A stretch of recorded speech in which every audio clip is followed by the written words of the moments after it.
Welcome, Guthrie wrestling fans. This is Sean Silvis live inside of the Guthrie High School Gymnasium, where the Comanche Indians are going to come to town and take on the Bluejays in tonight's duel. It's Thursday night, and we are ready for some wrestling. Thank you guys for tuning in to the Guthrie News page, and thank you to all of my help tonight with Cale Evans over on the camera. Thank you, Cale. Wager Silvis is over here on the score clock. Lindsay Silvis, you see a hint of her arm here. Here you go, Wager. You can get in the slide there. There's Wager Man. Lindsay's over here getting dolled up, going to run Ox inside, and got a good crew tonight for what is going to be a fun and exciting duel. Comanche ranked number 6 in 3A. Guthrie ranked number 7 in 5A. Folks, there's state... there are state-ranked guys ranked in the state on both sides of the mat tonight, so that should be a lot of fun. We should see some pretty good matchups as well, so I am really, really excited for this duel. Just want to do a short little recap. We are about 10 minutes away from kickoff. Tonight's duel will not feature any junior high or girls wrestling.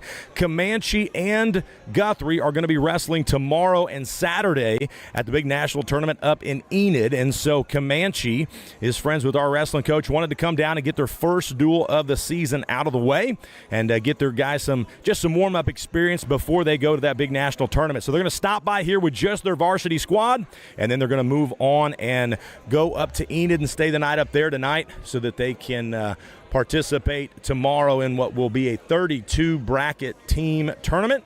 And that should be an exciting time, too. So Comanche Indians are in-house. For all our Comanche Indian fans, thank you guys for tuning in. And, of course, all our Blue Jay fans as well, thank you for turning into the GNP to watch this duel. Just want to talk about some of the matchups. And for those of you that are not familiar with Comanche wrestling, Coach was nice enough to send me over some stats for Comanche, and quite the decorated program. They were boys state champs in 1988 and 2020, so recently they have had a very, very tough team. 1989, 92, 93, and 2018, they were finished runners-up.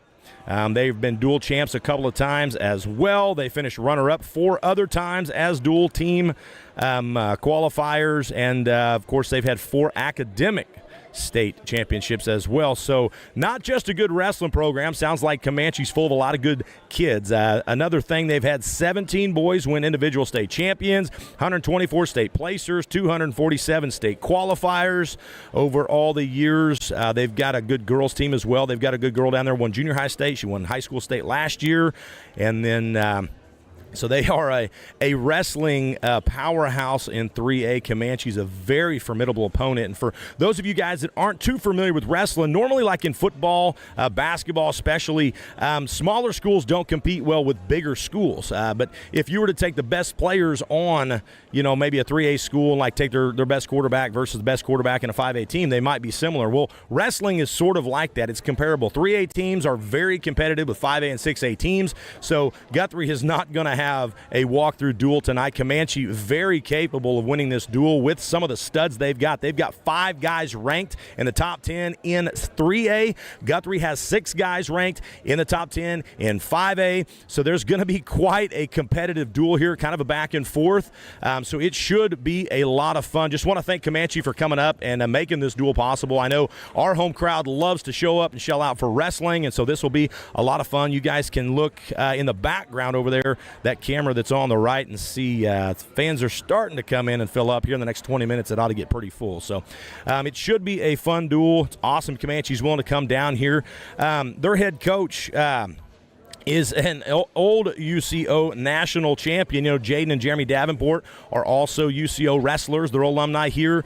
And, bear with me, guys. I'm trying to look at some of my notes here. I can't talk and think at the same time. But anyway, Casey Rao, head coach here. It's his 4th season. He's been down there for, I think, 7 years, but 4th year as the head coach. He wrote down 5 here, but he told me earlier it was 4. So Casey's been there a while. He's doing a great job down there. I know his brother's over in Elgin. He's doing a great job coaching. So comes from a wrestling family, and they are going to be very well prepared. I can guarantee you that. So Guthrie fans will be in good for a good one tonight. Comanche Indians are going to be a very formidable opponent. I know Jaden said to the guys this week, like, hey, these guys are going to come to wrestle. They have not competed yet this year. I know we've dueled our inter-squad duel a few nights ago, or actually last Monday night, and then this past Thursday night we had our first opening duel, which was a success against Perry. The boys wrestled really, really well, and so Comanche's coming up for their first one to get ready for this tournament, and it should be a good one. So excited about that. Want to run through just a quick lineup. I've got about 5 minutes before we kick things off here. At 106 pounds, Joel Landry is going to take on Aiden Fry. Now, for the record, that is going to be an exhibition match. Joel did not make weight, but they're going to go ahead and wrestle that match, but it's going to be an automatic 6 points for the Indians of Comanche. Aiden Fry is currently ranked number 10 in 3A, so definitely going to be a tough out for Landry. Uriah Sisk is most likely going to wrestle for the Blue Jays at 113 against Chris Jackson, who is a sophomore. I believe Uriah is a freshman or a sophomore. So two young, smaller wrestlers going to hook it up there. Hopefully they can get a good matchup there. 120 pounds is one to keep your eye on. I'm actually pretty excited about this. Caden Herondine of Guthrie, two-time state champion. Last year's state champion at 112 is moving up to 120. Currently ranked number 1 in the state at 5A, is going to take on Gage Jessen, who is a senior at 120 pounds. He is ranked number 2 in 3A. So we've got number 1 versus number 2. Obviously, it's 5A and 3A, but definitely both of those boys can wrestle, and that should be an exciting match. I'm really looking forward to that one. That might be my feature match. We'll move on to 175. That might also be one of my featured matches. But moving up to 126 pounds, Aiden Smith's taking on Matthew Hunt, sophomore at 126 pounds. At 132 pounds, Matt Mahalik, who is ranked number 8 in 5A, is going to take on Hayden Dugan, who is a senior at 132 pounds. That should be a fun matchup as well. Now, just to note, Matthew is actually ranked down at 120 based on how he did last year. He's up at 126 this year. Those are kind of preseason rankings, so he's good enough to be ranked in the top 10 at the weight below. So he's going to be a tough one there. Moving up to 138 pounds, Luke Lyons is ranked number 9 at 144 pounds, and he is taking on number 3 ranked Legend Yates, who is also ranked up at 144. So both of these guys in the same weight class up are ranked, but they're wrestling down tonight. But that should be a barn burner. Luke looked amazing last week, and I know Legend can wrestle. So this should be a fun matchup as well. 144 pounds, Thomas Jairus is taking on Kaysen Doss. And at 150 pounds, Aiden Harden, freshman Aiden Harden's taking on sophomore Jared Aker. And then up at 157, Trevor Graves most likely will compete for the Blue Jays. He's going to make his varsity debut against Mike Lair, who is a senior. And up at 165 pounds. Now, I didn't write this down, but I remember this. Clayton Carey is ranked number 9. He's ranked number 9 in 5A. He's going to be taking on Logan Stiegel, a freshman. And then up at 175 pounds, number 3, Bryson Hall, ranked 5A, number 3, is taking on Eric Roy, who's a junior. He's ranked number 6 at that weight in 3A. So that should be a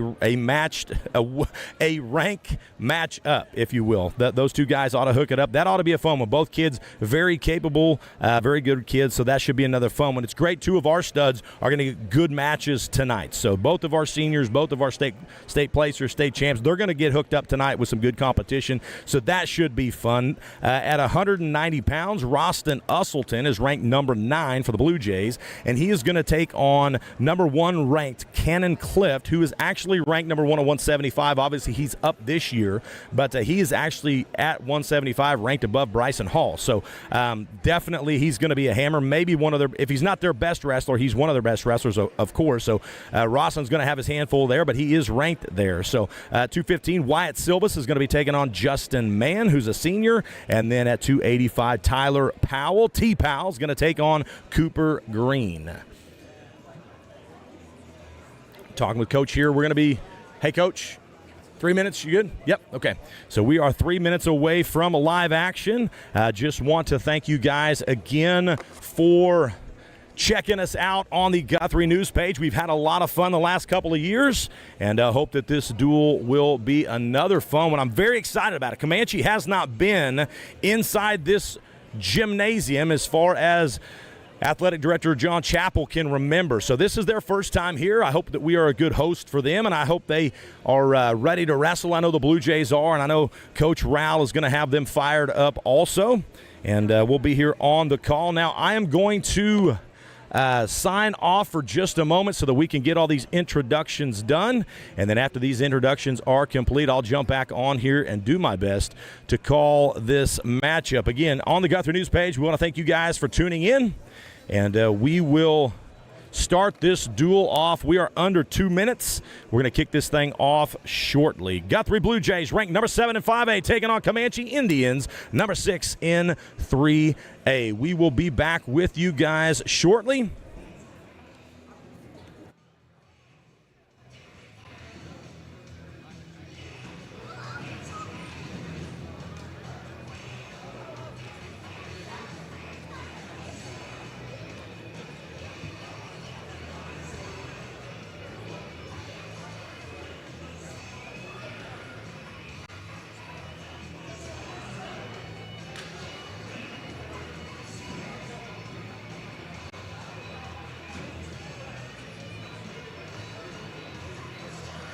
Ladies and gentlemen, find your seats. We are about 1 minute and 30 seconds away from kicking this duel off.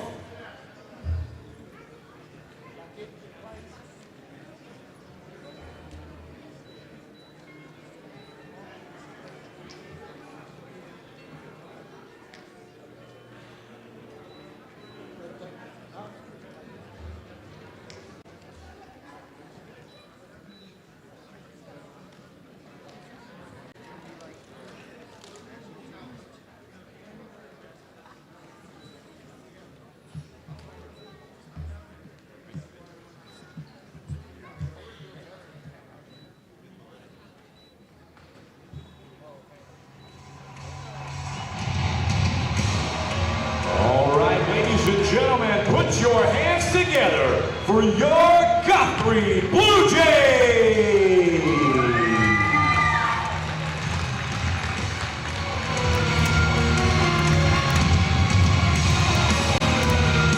Tonight, your Bluejays come into this duel ranked number 7 in 5A. And they are taking on number 6 ranked in 3A, Comanche Indians.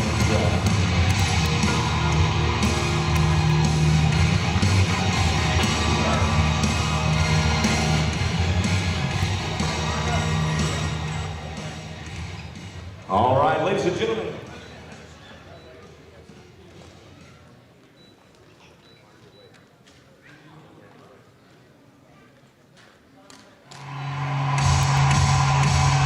All right, at 106 pounds for Comanche, it's Aiden Fry, and for your Blue Jays, Joel Landry.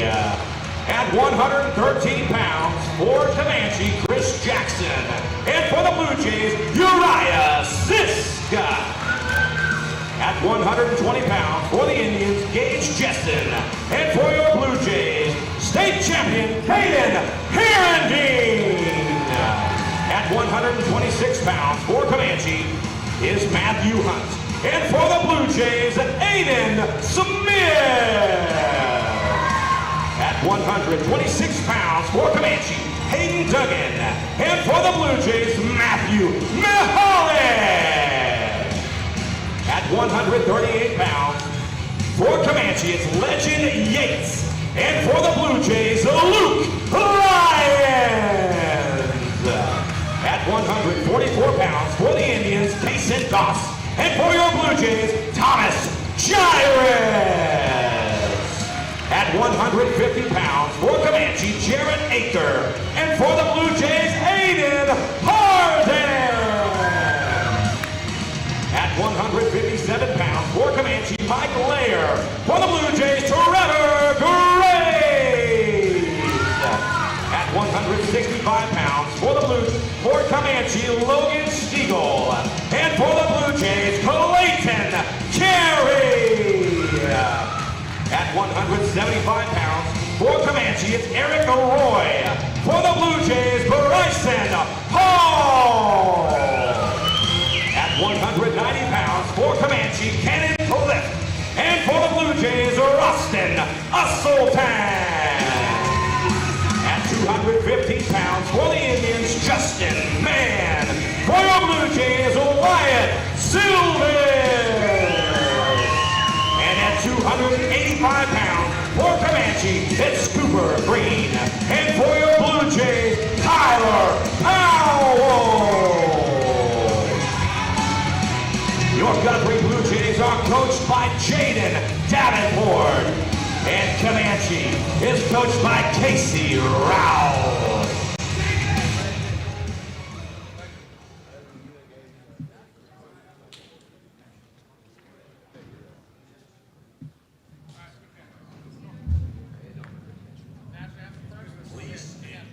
And join the Guthrie High School Band in the playing of our national anthem.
Captains, please, to the center of the mats.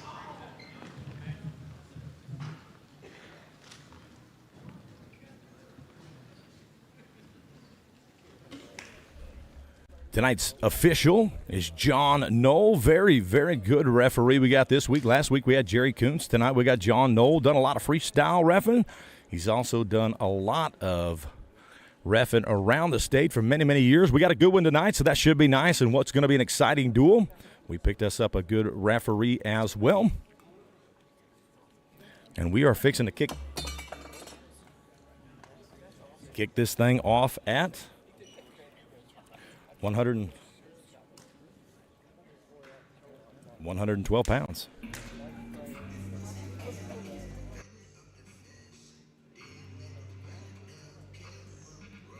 And up first for your Blue Jays, at 106 pounds, Joel Landry.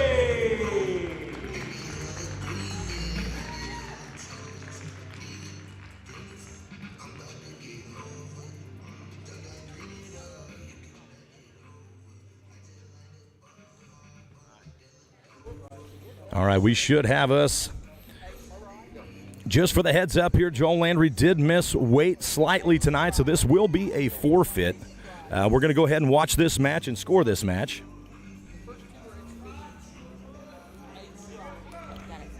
We're going to watch this match. We're going to score this match, but regardless of the outcome, it's going to be a win for Comanche.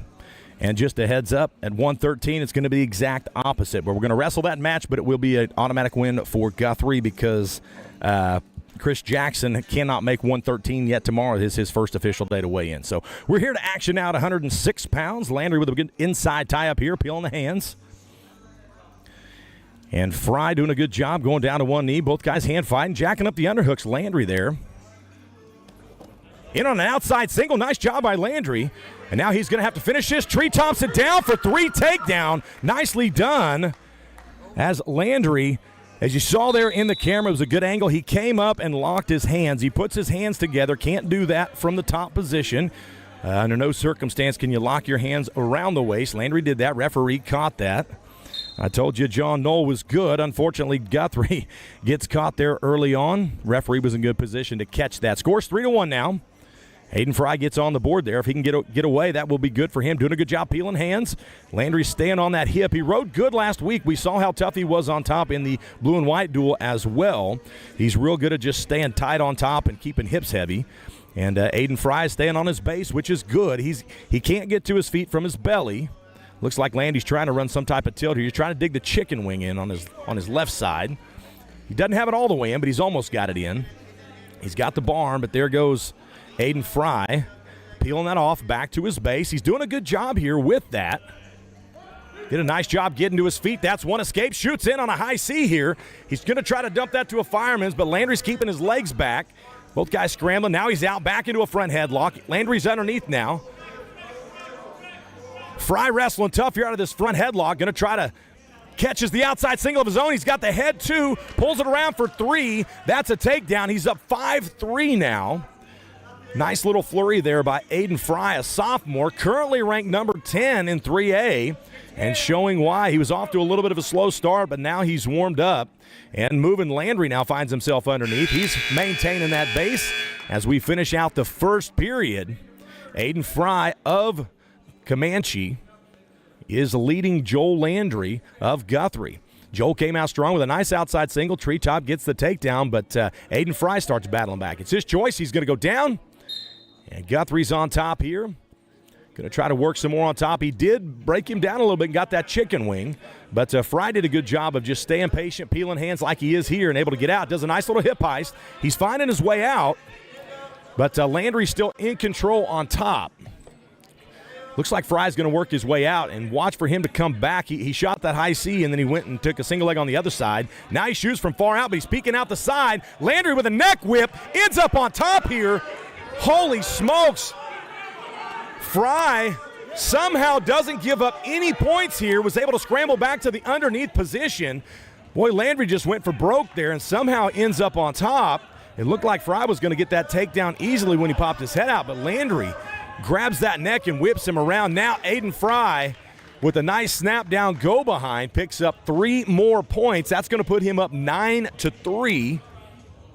And folks, this has been an exciting match from the get-go. We're down to a minute in the second period. And this is a back and forth affair that Aiden Fry seems to be now pulling away. We talked about this last week with the new score system, 3-point takedowns, 4-point near falls.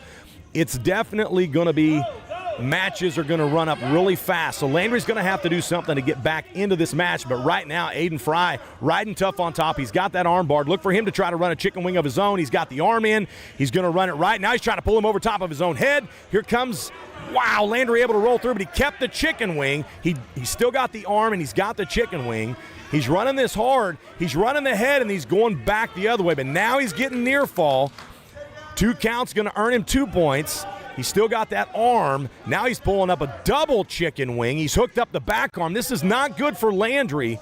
He's going to have to try to hold on here. There's 10 seconds left. Lucky for him, he's flexible. But Aiden Fry is going to pick up 4 more points when they get off their back here. That's going to put him up 13-3. He'll have a 10-point lead going in to the third period, and really came on there in the third and looked tough on top. Coaches are going to have a decision here to make. Landry probably doesn't want to get back underneath. He was able to get a takedown early, and so now he's going to try to go back on his feet and see if he can't get himself another takedown. But remember, Aiden Fry has scored twice now from his feet. One time nearly ended up on his back, though, as Aiden was able to throw that neck whip. Nice little scramble they had. Now they're just fighting for hand ties. Landry's getting a little too tall. He's standing up real tall when he reaches for that head, and that's allowing Fry to get in on those legs like he just did. Nice little high C attempt. He cuts it back, and now he's going. Cuts it back, runs the hip, steps over, picks up 3 more. Now he's going to work on top here. That chicken wing looks a little bit illegal, but yeah, there you go. You can't run that chicken wing up towards the back of the head. You can't hook that shoulder.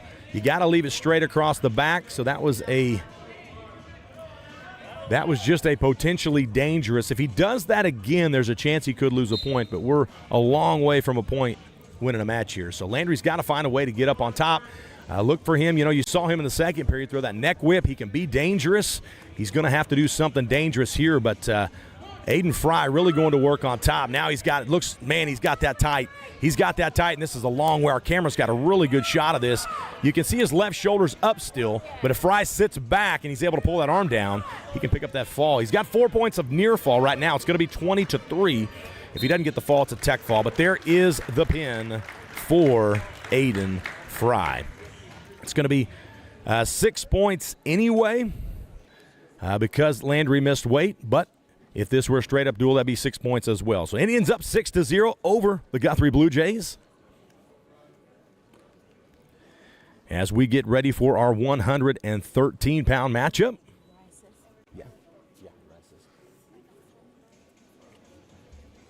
Where Uriah Sisk of the Blue Jays is going to take on Chris Jackson. Now, for the record, Chris Jackson again missed weight on purpose. In his case, the way the rules are, you can only lose so many pounds a week. That maintains the fact that the wrestlers stay healthy throughout. When a wrestler weighs, let's say, north of 120 pounds and he's trying to get down to 113, the state only allows them to lose so many points. Folks, I'll have to get this graphic going. That is my fault. I got talking too much. But anyway, so he is not able to make it all the way down today. And so they're going to go ahead and forfeit this weight, but the coaches decided to let them wrestle that weight. So anyway, Chris Jackson will be down to weight tomorrow. But today he weighed in just a little bit heavy. But they're going to go ahead and wrestle this match anyway, get both these guys some experience. Down to a 2-point or a 3-point takedown right out of the gate here. And he's going to work on top. Comanche's been tough on top. We saw that last match running some chicken wings and had a lot of success with it. But Uriah finds himself on bottom early in this matchup, and Chris Jackson doing a good job on top. As they're working towards the out of bounds, it would be wise for Sisk to just work himself out of bounds, but you can see Chris Jackson pulling him on. Now, the out of bounds rule this year has changed as well as some of the points. They will let these wrestlers wrestle out of bounds as long as one wrestler remains inbounds. If there's any piece of that athlete inbounds, they will continue to let them wrestle unless someone goes to the pavement, if you will. If they go out and start wrestling on the edge of the floor and there's a safety hazard, they'll stop that match. But so they're not going to let guys just wrestle the edge and step out of bounds. They're going to have to wrestle there, and that's kind of the idea. As Sisk finds himself on his knees, he's trying to build up. Now Jackson is able to get a leg in. He's riding side saddle here with that leg. He's dipping deep. He's got toe hooked. Kind of an old school leg ride. Now he's trying to go in with both. He's getting really, really high, and Sisk is trying to buck him off. You can see how high he is. He's trying to dig the other leg in, but able to get him bellied back down. That deep leg got him in trouble. He got too high, and he got bucked off, basically. He was going side saddle, fell out of the saddle. Sisk almost got up. Getting real close to a full Nelson here. That's a deep half, back and forth. That was a full Nelson, I believe. Yeah, you can't run two halves at the same time. And Chris Jackson had two deep halves and just allowed him to touch, and you're not allowed to do that. So that's a point. That's a potentially dangerous. It's an illegal hold, so that's a point for Uriah Sisk, who finds himself down 3-1 as we conclude this period. We're under 5 seconds now. And Chris Jackson doing a nice job on top. Got a little high there for a minute. Sisk about got out. Now he's working back to his base. As we go into the second period, Chris Jackson of the Comanche Indians is winning 3-1 over Uriah Sisk of the Blue Jays. Going to be Blue Jays call. They're going to go neutral. Coach wants to try his hand here. Not a lot of success on bottom. Didn't give up any near fall, but got close. And Coach is going to try to give him another opportunity here as he digs inside ties. Nice little tap and go there by Chris Jackson. He's in on a single leg deep. He's going to run the pipe here and dump him to his hip into a crackdown. He swims over top and picks up 3 more points for the takedown. Just a nicely executed tap and go to an outside single, into a crackdown to a finish. He did a nice job there. Hats off to sophomore Chris Jackson now as he is taking control of the second period as well. He finds himself back on top. Now he's got a deep half, and Sisk is going to have to post his right leg and turn away from it. That's what he's trying to do, but the top half is twisted up into a knot. Boy, he's flexible here. He's trying hard to fight that, but that top arm is just tight. Now his elbow gets over his head, and now he's in trouble. The key to that half is that elbow. Once that elbow gets up over the head, it's really, really difficult to stop that, and he's doing a good job here running that elbow up. But, boy, somehow Uriah Sisk able to get out of that. He gave up 3 near fall, so not the complete 4, just 3. Did a good job fighting there. Able to get out of that and get back to his base. Now, he's got to get to his feet here. He doesn't want to reach over the head. He wants to get to his feet. Peel them hands, just get away, get out from underneath the trouble that Chris Jackson's been causing. Chris Jackson doing a good job on top now. Hadn't put the legs back in. He's playing things safer. He's hanging out up front, though, keeping pressure. Sisk really trying hard here to get back to his base. He needs to get his head off the mat and start base building. He needs to get back to his knees. It's hard to get turned from your knees. If you stay on your belly too long, things like this will happen. There's that half, throwing that elbow up. Now he's going to try to reach the leg. Now, Sisk did a good job posting that outside leg, and he nearly stood up from it. That was the right way to defend that, just to post that leg and work for a stand-up. So he's got the right idea here, and he's fighting hard. But Chris Jackson's doing a nice job grinding away on top here.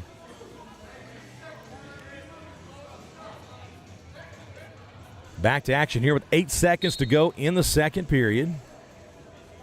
Uriah Sisk of Guthrie is going to finish this period on bottom again, down 1 to 9. Chris Jackson, it's going to be his choice. Comanche coach decided to put him back on top. They've had a lot of luck there. Probably a wise move. And now they're going to go back to work. Coach is going to want to get a pin here. I know this match doesn't matter. Guthrie's going to pick up 6 points either way for the team. But, you know, Coach is trying to get his guys ready for this week, and he wants pins. That's what helps in duels. Coach Jaden Davenport on the other side trying to encourage Uriah to keep fighting down there, keep getting better, keep trying to get to your base. He's nearly been out in both periods. It's just been a long match down here on bottom, and he's wearing down. He's doing a good job staying on his base this period. He needs to stay on those knees. He needs to start working a post and start trying to come to his feet, peeling hands. There he goes. He's got that post on the outside. He's starting to come up. He's doing a good job here now. That's what he wants to do. He's got to watch that cradle. Chris Jackson with some long arms. Gets a little bit high going for that cradle. Sisk doing a lot better job here on bottom in the third. He's really trying to work his way up. And Chris Jackson's doing a good job of just being a problem. When he posts up, he tries to cradle. When he goes down, he tries to chicken wing. He's running a half good. He's really going back and forth well on top. But now Uriah Sisk is on his feet, and now he's peeling hands. This is where he's got to keep battling. He's got to keep fighting to get to his feet. That's the game here on top and bottom. The top guy is trying to get the bottom guy bellied out, and the bottom guy is trying to get to his feet where he can attack and score. That middle ground position is just kind of a neutral where guys just hang out. And the top guy's got to get the bottom guy bellied out so he can score, and that bottom guy has got to get to his feet so that he can get out and score. That's kind of the battle. So they're fighting these positions. Uriah's just stuck underneath really just a blanket of a wrestler on top. Chris Jackson's doing a nice job. Uriah's coming back out, though, as he's posting up. Now he's sitting out, really trying to make something happen. We're getting a little action here at the end. We're down under 10 seconds. As Uriah Sisk is going to fall short here to Chris Jackson at 113 pounds. And to note, Guthrie will pick up 6 here. Guthrie's going to pick up 6 points as we move on to the next matchup.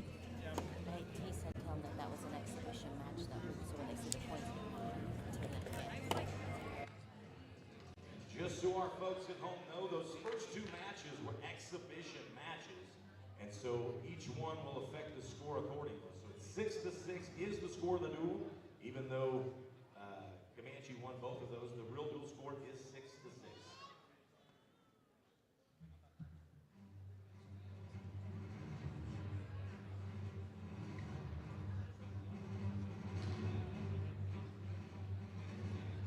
Up next, for the Blue Jays, at 120 pounds, Caden Herrenbean. Up next for the Blue Jays at 126 pounds, returning state champion Caden Herrenbean on the preview. This was the matchup I was most excited to see. Caden Herendeen, currently ranked number 1 at 120 pounds in 5A, is taking on Gage Jessen, ranked number 2 in 3A. Duck under for Caden Herendeen to start. No points yet because he has not come down and control. Jessen does a nice job scrambling to the edge. He's got that deep whizzer. He's going to try to get out of bounds here. Herendeen's got to get his arm back and get back a hold of that leg. Jessen did a nice job scrambling out of what was going to be a beautiful double leg, or I'm sorry, a duck under. Back in on a high C. Caden Herendeen transfers to a big double and shows why he is currently ranked number 1. Nicely done by Caden Herendeen, up 3-1. He's going to let him go. Going to work the edge here and try to score some more points, as Gage Jessen's going to have to fend off this initial attack by Caden Herendeen. A lot of motion here. Nice job, Caden Herendeen. Hits a high C on the other side for that takedown. That's going to get him 3 more points. He's up 6-2 now as we go down under 1 minute in the first period. Caden with 2 takedowns within the first period. Gage Jessen trying to slow things down so he can get himself back in this match. As they go back to tie-ups now, Caden slows down a little bit. When he starts faking and moving, that's when problems start to happen. Caden's put on a little bit of size since last year. Nice little fireman's carry attempt. Almost goes for near fall, not quite enough. Jessen wise enough to bail out and stay off his back, but he gives up 3 more as Herendeen now is up. Herendeen is now up 9-2. He's going to try to ride him out here. Jessen would be wise to get to his feet and try to get away. That 1 point could end up being huge come the end of the match. Anytime you can get a point, get it. Herendeen's clinging on here, doing a nice job. Riding Jessen for his part, doing what he can to get out. Herendeen now with a chicken wing from the top. Not enough to get near fall, but he's out 9-2 in the first period. Good, strong opening period for Caden Herendeen, as Gage Jessen trying to slow down this tornado effect that Caden Herendeen had. As I was saying, Caden was a 112-pounder last year, has put on some size this year, trying to get up to 119 pounds. I know he's wanting to wrestle in college, so he's trying to put on some size. And with that, he has not lost his speed, has been wrestling phenomenal so far this year. Right to his feet, right out he gets. Escape for Caden Herendeen as he goes back to work on his feet, as he's moving around nice there. Jessen's now got an underhook. He's going to have to start trying some offense of his own. It's been all Caden Herendeen up to this point, and he's going to have to try to shut that offense down. Herendeen with a high C, knee pull, transitions to a double, catches right back into another 3-point takedown. That's going to put him up 13-3. It's been all Caden Herendeen here so far. Jessen just trying to shut this thing down. Herendeen now with a roll through tilt. Just wrestling aggressive from every position, from going for near fall on top. It's going to be 3 more near fall for Caden Herendeen. That's going to put him up 16-3. As he goes into that nice duck under to finish that up. Nicely done by Caden Herendeen. He's going to pick up a tech fall here. That's going to be 5 points for the Blue Jays. That's going to put them up 11-6 in this duel. We're going to move on to 126 pounds. Where Matthew Hunt is going to take on Aiden Smith of the Blue Jays.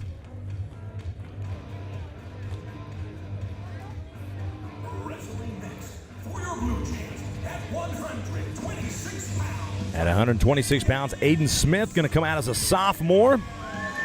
Got some good time in last year before he hit a growth spurt and weight was too much to hold down. Back on the mat, it's good to see him here as well.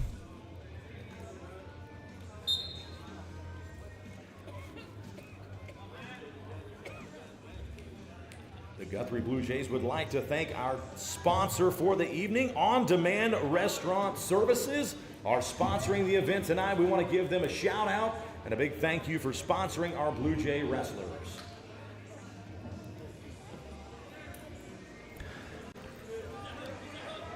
We do like to thank all of our sponsors that keep these boys going, paying for Booster Club has to try to outfit these guys, pay for all the food on the road, the hotel stays, all the things it takes to keep this team going. We cannot do it without our sponsors like On Demand Restaurant Services. We appreciate everything that they do for our wrestlers as Aiden Smith finds himself sprawling hard on Matthew Hunt's single-legged tick. That crackdown, Comanche's been cracking down on these single legs all night. Now, they've been finishing these, but Aiden Smith, tough here. He's doing a good job keeping that knee tight. He's keeping that body lock tight. He's trying to sit up so he can sprawl his leg back out. But see how tight that left knee is? That's keeping the arm of Matthew Hunt from being able to swim out and hit the double leg. If he can double leg that, he'll be able to finish. But because of that knee being blocking right there, he can't get his arm out to get him to his back. Aiden Smith's doing good, but now his right leg is getting caught and it's getting shelved on that knee. See how it's getting shelved on the knee on the inside? That makes it hard to scramble. Aiden Smith able to come up. He's trying to wrestle here on the edge. He's getting his legs back underneath him. If he can get his legs under it straight, nice scramble, nice fight, both guys on the edge. Aiden Smith really did everything right, but Matthew Hunt stayed in there, stayed disciplined, worked slowly through his progressions, and was able to pick up a hard-fought takedown. That was a nice sequence. Both wrestlers wrestled tough there, and that is what we like to see from both athletes. That's a fun exchange, but Aiden Smith is going to end up on bottom of that, down 3-0 to Matthew Hunt. Starting the second period, whistle starts, stand up, gets right to his feet. And now we're going through this little back trip. Aiden Smith, though, back to his feet. Matthew Hunt riding tough on top.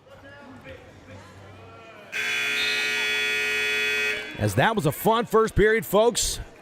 Fun first period. Matthew Hunt is out on top with that hard-fought takedown. He's up 3-0. It's going to be Comanche's choice. Casey Rowell, coach over there for Comanche, wants to put him down. See if he can get out. Aiden Smith has been tough on top in the past. He picked up a few falls last year for the Blue Jays. We'll see if he can get to go. He's going hard on the half here as Hunt able to peel that off and get back to his base. Remember, we talk about this fight here where the top guy's trying to break down the bottom guy's trying to get to his feet. When one of those two things happen, that's when the action really starts. But Hunt here doing a good job keeping his base on bottom. He's got to get his head off the mat as Aiden Smith staying behind those arms, and he's sitting on that ankle.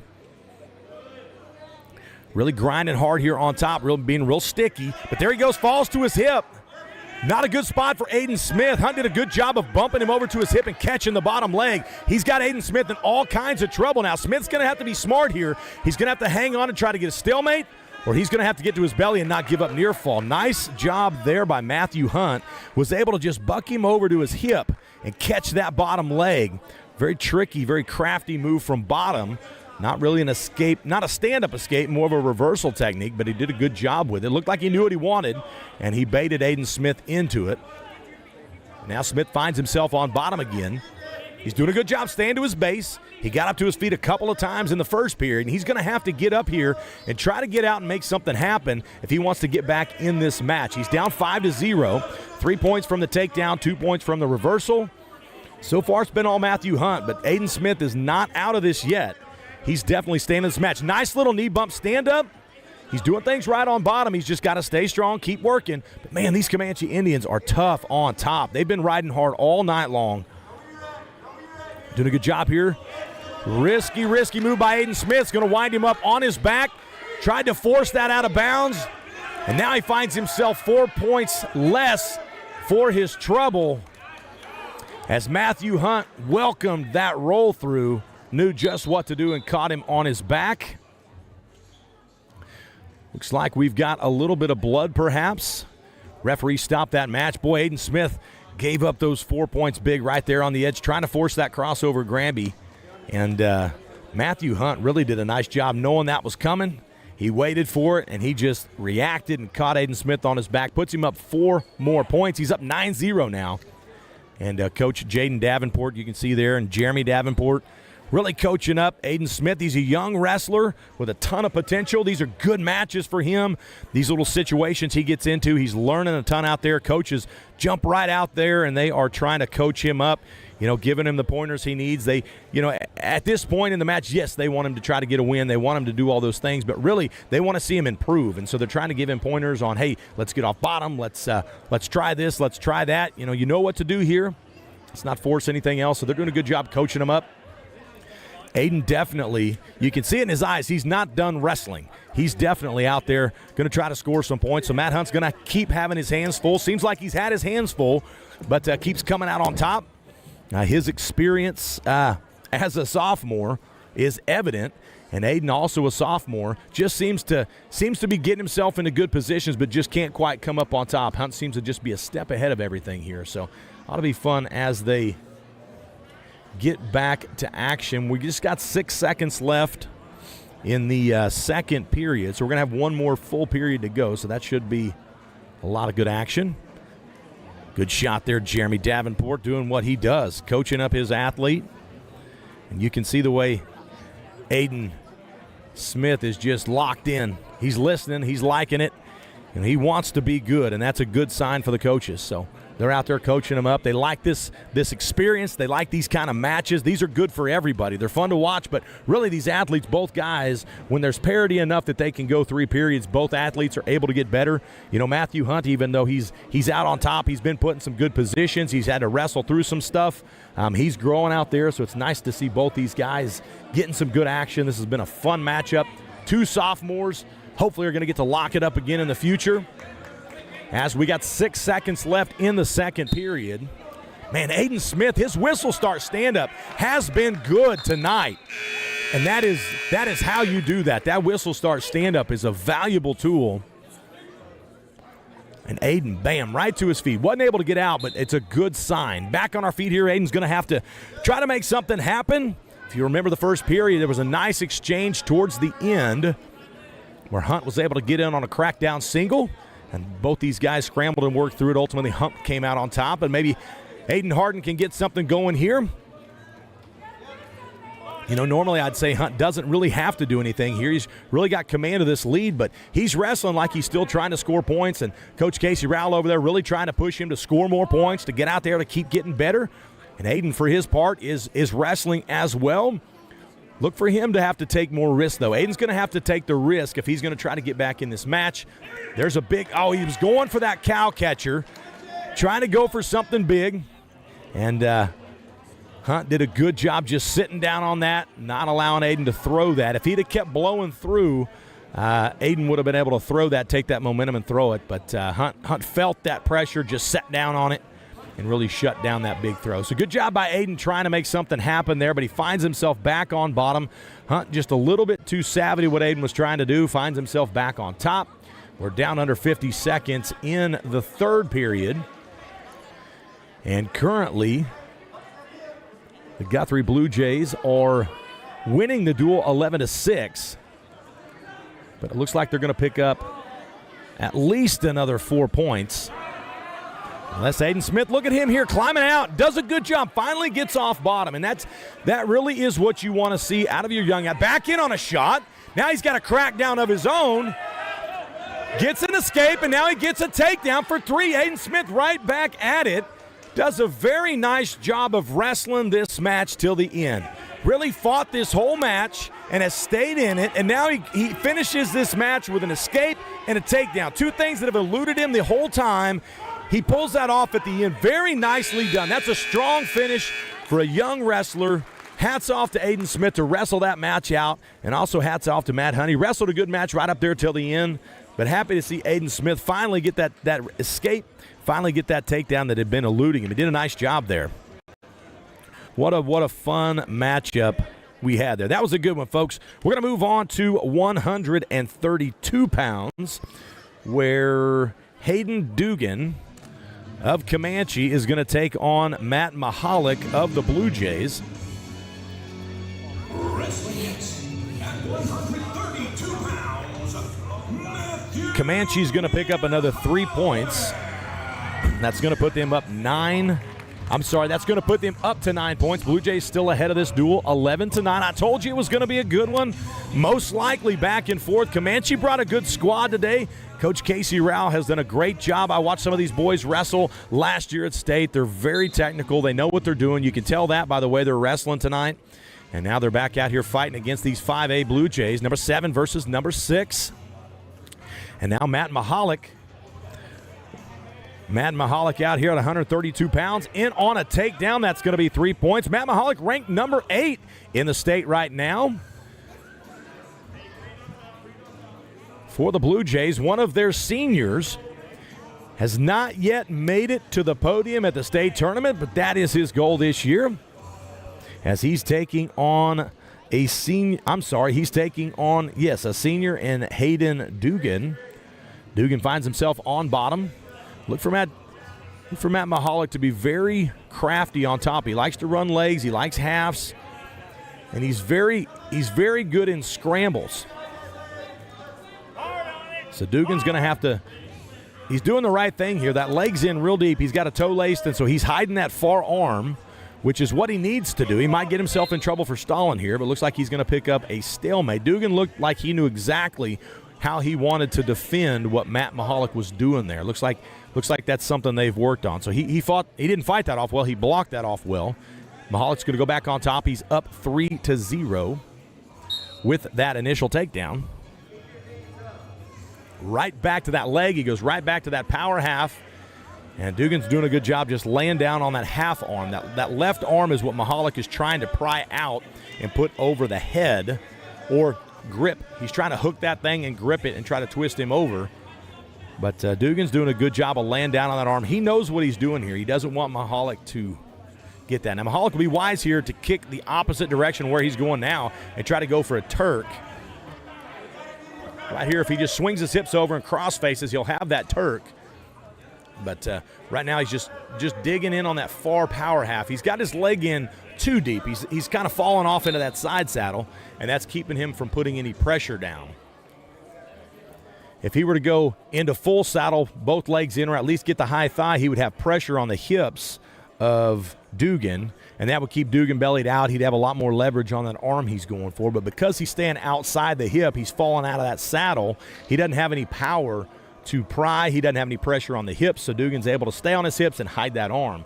It's just a technique thing. There's two different ways to ride legs. Some guys they lace their toe, they go side saddle. It's more of a cling-on type position where you just hang on and kind of roly-poly a little bit. And then there's a true leg where you hop in saddle, you run high thigh, you put a lot of pressure on a guy. The high thigh is more of a newer style of riding legs, and it's definitely a more painful, more effective way, if you ask me. But a lot of guys like that side saddle, guys that are squirmy. Matt Mahalik, being a jiu-jitsu guy, is probably very comfortable there. You can get pretty crafty from that position as well. But running a half with that side saddle usually doesn't give you enough. It doesn't give you enough pressure to pull that half out. So good shot there of Coach Casey Rao coaching up his athlete. Hayden Dugan, who's on bottom, going to try to find his way out. 11 seconds left in the first period. Been all Matt Mahalik so far with a takedown. He's been riding him out. Mahalik wrestling here, still trying to get that leg in. Now he's run. There's that leg, hooks that toe. Now he's going for spladle here. Referee calls a stop to the action because of a potentially dangerous. If the top wrestler has legs in and the bottom wrestler gets to his feet and his hands come off the mat, it is automatic whistle stop for potentially dangerous. There's too great of a chance that both athletes could get hurt. And so in high school, that is stopped immediately. In college, they wrestle through that. But in high school, junior high, and little league, they stop that as soon as it happens, just so nobody gets hurt. So that's what happened there into the period. Now, Matt Mahalik goes down as he works himself back up. You can see Comanche trying to put a leg in and get a cradle here as Mahalik now sits back down as he scrambles back to his feet, peeling hands here. Good. Jairus trying to get out on bottom. Comanche's doing a good job of scrambling, but Mahalik able to get up on top as Hayden Dugan finds himself back on bottom after a very aggressive start by Matt Mahalik on bottom. You know, we've seen him his first couple years of wrestling really struggle on bottom, and this year he said no more. He really wants to be good and effective from that position. It's one of the reasons he wasn't able to get on the podium last year, so he's been working diligently from the bottom, and you could really see it pay off there. Dugan, a wrestler that's familiar with these positions, was wrestling tough on top. Mahalik did a good job of he kept moving, creating scrambles, and found a way back on top. Dugan finds himself down now 5-0, and it's been all Matt Mahalik here so far. As we're back to action, and right back into that leg goes Mahalik. Now he's trying for that Turks. He's twisting that hip, and he's going to try to pull the face and pull that head over the shoulder. If he can keep pulling basically to his left, straight left, and walk that hand that's around his neck. If he'll walk that hand around his neck, he'll pull him towards him and start getting near fall like he did. He did get a 2 count. That's going to be good for 2 points, but if he can do it some more, he can earn some more points. That's a 3 count. Now he's got 3 points. He's not going to get those awarded until he lets go of the hold, and there it is, 3 points near fall from Matt Mahalik, as he is now up 8-0 as he goes back into that same leg. And for Dugan's credit, he's fighting on bottom down here, doing a nice job of just being tough down here. He's doing the things he's supposed to do, but Matt Mahalik just being tough on top here, riding that leg strong. Now he's up in high thigh. Now that he's in high thigh, he's got that hip pressure, and Dugan's not able to base up. That's the difference in those 2 styles of ride. But see, now he's going to put them both in. He stays up in the saddle. He's got them hips on top. This is very difficult for the bottom guy to base up. And if he can't base up, it makes it easier to work those arms and those halves and cause damage on top with those Turks. So Matt Mahalik makes a small adjustment. And we are back here. Third period, it's going to be Comanche's choice. Coach tells Dugan to go neutral. He's going to try to make something happen here. Mahalik had a nice double leg in the first. Dugan now going for wrist control. Mahalik pushes on the head. Snaps him down on the shot. Snap down, go behind. Timed that perfectly. Dugan shot from a little bit too far away. And when he came in, Mahalik was able to just snap down and go behind. Did a nice job of that. He jumps right back on top, puts that leg in. And now he's sort of side saddle, sort of in saddle. There he's in saddle now. Both legs in tough position for Dugan. And now he's going to keep pressure. It's going to make it hard for Dugan. See how his knees are slightly off the mat? There's a lot of pressure on those hips and that lower back. It makes it very, very hard for the bottom guy to move, to base up, to do much. So Dugan here in a lot of trouble just with basing. See, he sits on his hip now, but that's going to leave him open for the Turk. If he goes to his belly, it's going to leave him open for a half. It's really just a danged if you do, danged if you don't position when those legs are in like that. So Dugan's doing a good job fighting on bottom, but Mahalik really being relentless on top. He's making a lot of adjustments. He's looking to score a lot of points. He's up 11 right now. He's got a major decision. If he can pick up near fall, if he can get 4 near fall, he can get the tech fall. And coaches are really, you can hear Coach Jaden Davenport in the mic here. He's yelling loud. He's trying to get those near fall. And there's the technical fall. That's going to be 5 points awarded to the Blue Jays. Matt Hunt just did not have an answer for those legs. He wrestled tough, but hats off to senior Matt Mahalik in what was a very, very sound performance for him. Up next, 138 pounds. Comanche is going to wrestle number 3 ranked Legend Yates. And the Blue Jays are going to wrestle number 9 ranked Luke Lyons. Legend Yates, a senior. Luke Lyons, a junior. Luke had a great outing last week. Had a nice outing for the Blue Jays last week in the duel against Perry. Looked as good as I've ever seen him. And he is going to need to have it all tonight against Legend Yates, who is ranked currently number 3 in 3A. And quite the wrestler. This should be a fun matchup tonight. Both these guys, no stranger to wrestling. Outside single attempt by Yates. Lyons going to work here, moving. You can see that movement. He wrestles a lot with Caden Herendeen. These two like to match up. Caden's speed brings Luke's speed up to date. And that in and out motion, you saw a little bit of that. I'd like to see more of it. And Yates doing a good job on an inside tie, shutting things down. Luke with a snap, controlling the head good. Luke standing up a little bit too tall, but there's that outside high C. He's in on that. He cracks it down. Yates throws him out of bounds. Great shot, great exchange. And again, folks, I was saying this might be a fun match, and it sure has been so far. There's Yates in on an outside single, able to snatch that up. Gets it, but he's not got the 2 yet. He's going to have to break him down here. There's the 2 points. I'm sorry. There's the 3 points. I'm still trying to adjust to this scoring. He's got the cradle hooked up. This is going to be bad for Luke Lyons. Kicks out of that hard. It's only a 2 count. Yates, though, is going to be up 5-0 when these points get awarded. There's 5-0 now for Yates. Was able to snatch up. He's real long. Was able to snatch up that cradle. Now he's going for like a tilt cradle here with those long arms, doing a nice job using his size to his advantage. Gets back on a cradle. Been all over Luke Lyons right here. Luke's going to have to peel those hands and stay posted out, watching for this suicide roll through. If he pushes too hard to his left, he's going to get rolled under just like that. But if he doesn't keep that post, he's going to get pushed over. So it's kind of a catch-22 when you're in a cradle. But Luke Lyons fights here, scrambles out of the cradle. That was a 4 count for the cradle. Luke Lyons now gets a reversal out of that. That's good for him. Now he's going to work on top. Going to have to go hard. Down 9-2 in a big deficit. But Lyons now going to work on top. Well, Yates came out and really ran up the score. Luke getting a little bit too desperate here. Gives up that well, no reversal yet. I guess he did give up that reversal. 2 more points for Yates is going to make that 11-2. Boy, Yates ran up that score quick with that near fall. We've been talking about this all year. The new scoring with takedowns and near fall being worth so many points, you can really run a score up pretty quick. Luke's finding himself in that position, but Yates showing why he's ranked number 3 in the state.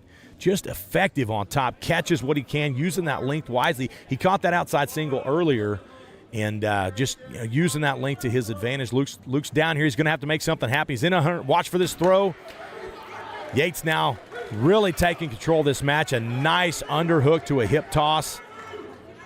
Folks, this kid can wrestle. That's going to pick up 6 for the Blue Jays. Luke Lyons, no easy out. Ends up getting caught here by legend Yates. That's going to be 6 points for Comanche. That's going to catch them close, 15-16.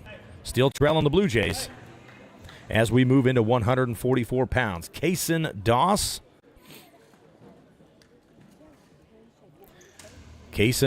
of the Indians is going to be taking on Thomas Jairus. Trying to wait to see who's going to come up here, but it's going to be Thomas Jairus of the Blue Jays. For your Blue Jays, at 144 pounds,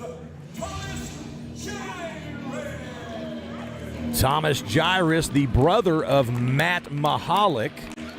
In his second varsity match ever, he's been wrestling about a month now, but he comes to us from jiu-jitsu. So even though he doesn't have a lot of wrestling experience, he's been grappling for quite some time. He showed an impressive outing against Perry with he picked up a big victory there. And he's going to work now here in this duel against Kaysen Doss, a freshman out of Comanche. Both guys battling for hand position here as they're hand fighting hard, inside tie on the neck. Jairus up and down here. Now he's pulling hands. Both guys fighting these hands off real well. A lot of hand fighting. No shots yet. Look for one of these guys to take a risk and jump underneath. There it is. As Doss gets in on a single leg, transitions to a double. He's got Jairus going to his back now. Just a 1 count, so no points awarded, but he did get the takedown for 3. As Doss gets ahead early, but Jairus gets right back to his feet. Doss riding that bar arm ride. Jairus right back to his feet again. This is where he wants to be for sure as he peels the hands, turns around, gets an escape, gets himself right back into this match. Did a good job. He's catching. Jairus is standing up as he ties up, and Doss was able to duck underneath that for the single. He transitioned over to a double to finish it, but did a good job timing that. Jairus is going to have to stay in that stance, work those fakes a little bit. Those seem to be working. He needs to stay with it. There's a shot of his own. He's in on a single, transitions to a double, picks up 3 points of his own. Now coaches are yelling for a half. It's there. He's got it, trying to get near fall here. He's going to run that half. He's got to get chest to chest. He's got to take that hand and put it over top of his back. You can't see it in the camera view, but there's a hand back there he's got to grab a hold of and try to run it towards his head. There it is. Jairus still trying to figure out what to do with this, but near fall's close. There's a 1 count, and there's a 2 count. We're going to see if the referee's going to award it. He's going to get 2 points for the near fall. That's going to put him up 6-3 over Kaysen Doss. A very exciting first period matchup by these 2 young wrestlers. As Doss came out with a good takedown, Jairus was able to get an escape, get a takedown, and get 2 near fall. It's going to be Doss's choice. Comanche coach is going to put him down. Jairus is going to go on top. And we're back to action in the second period. It's been a fun match so far. What a fun duel so far. Back and forth all night. Guthrie still leading 16-15 over Comanche. But I feel like it's going to be like this all night. Jairus goes back on that half again. He almost had a full Nelson. Not sure if he knows what that's doing, but now he's trying to outside half stack. He's putting both legs in now. Jairus really getting himself in trouble, but scrambling like crazy. Both these guys a little bit all over the place. Jairus still finding himself on top. Still technically in control here. No points have been awarded. He's trying to push the hips back. Doss, though, fighting for this single leg. He's going for the double on the edge. He's going to pick up 2 reversal. He got a 1 count, but no points. You got to get 2 count to get 2 points. 1 count does not get you 1 point.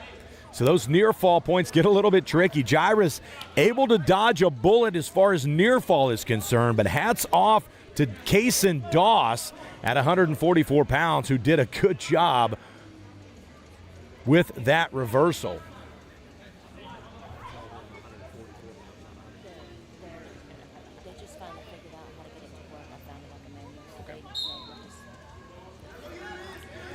Good matchup here. As Doss riding on top, he's getting a little high on the front. He's got his hand draped over the top. He wants it to be behind like he is now. A lot more control here as he's able to do that cross arm dump. And now he's putting a half in of his own. Jairus has got to push on that far hip or get his post up. Looks like he's going to base to his knees. He's doing the right thing here as he's able to get to his base. Now he's super high, but he's got that arm holding on. Jairus just needs to tripod and spin here. As Doss hanging on to a side headlock, but he doesn't have much anymore. Jairus coming out the back door. They're still in bounds. That's going to be a reversal on the edge. And I told you guys earlier, this new rule of wrestling on the edge. They're going to allow these guys to continue wrestling. That was huge for Guthrie in this moment as Jairus was able to pick up that reversal, where last year they would have been out of bounds a long time ago. But now the wrestling continues as they scramble in. Now Jairus needs to get back. He's too high on this half, and he's not going to get it. As Doss was almost out at the end of the second period, and we are currently 8-5. Thomas Jairus going into the third period, leading Kaysen Doss. They're going to go back to neutral. It was Guthrie's choice. Coach wants to put them on their feet. Jairus nearly got turned in the last period. He was able to get up and get out, but coaches felt like that was too big of a risk, so we're going to go back on our feet. Both wrestlers have takedowns tonight. Jairus in on a double leg here. Double leg dump.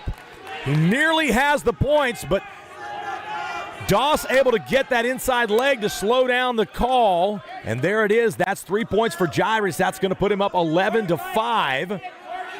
Jairus staying in command here in the lead, but Doss has been wrestling all night, making things happen. He's got a takedown of his own. There's that full Nelson. That's 2 halves. You cannot half both sides. We saw one earlier tonight. These young wrestlers getting a little excited.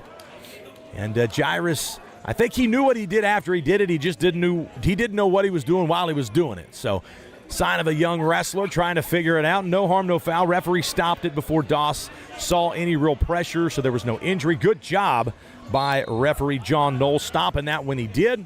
We're back to action here as Matt Jairus currently leading over Kaysen Doss 11-6 in the third period. We're down under a minute and 10 seconds. Doss is going to have to make something happen if he wants to get back in this match, but we have seen him make things happen this whole match, so look for him to start getting busy here.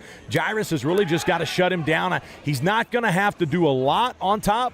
He just needs to remain here to win this match, but if he starts to run out there to the top, he might try to be looking for bonus, as coaches are very big on bonus in tight duels, and so he needs to stay in control here. He's getting too high, and Doss trying to get this reversal, reaching back for that leg, trying to hit a switch. He's trying to pull that leg, really trying to do what he can, and now there he gets too high. Doss bucks him up.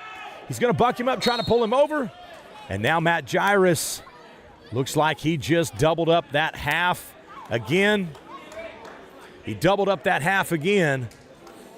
That's going to be another point. If he does it again, that is going to be If he does it again, it'll be worth 2 points. The first 2 violations are 1 point. The third one is 2 points. If he does it a 4th time, it's a DQ. So coaches got to be wise here.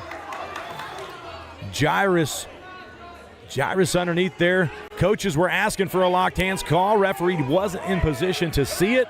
I bet our camera was. I wasn't looking from the same angle, but looked close. We're down under 10 seconds now. Jairus looks like he's going to come away with the victory, and that's going to put the Blue Jays 3 more points for the team at the conclusion of this duel.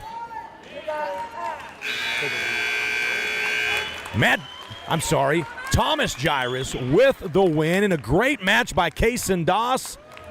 That was a fun one, folks. That's going to put the Blue Jays up 19-15 over the Indians. Up next, we're going to go to 150 pounds. It looks like Jared Aker is going to come out for the Indians, and he's going to be wrestling against Aiden Harden of the Blue Jays.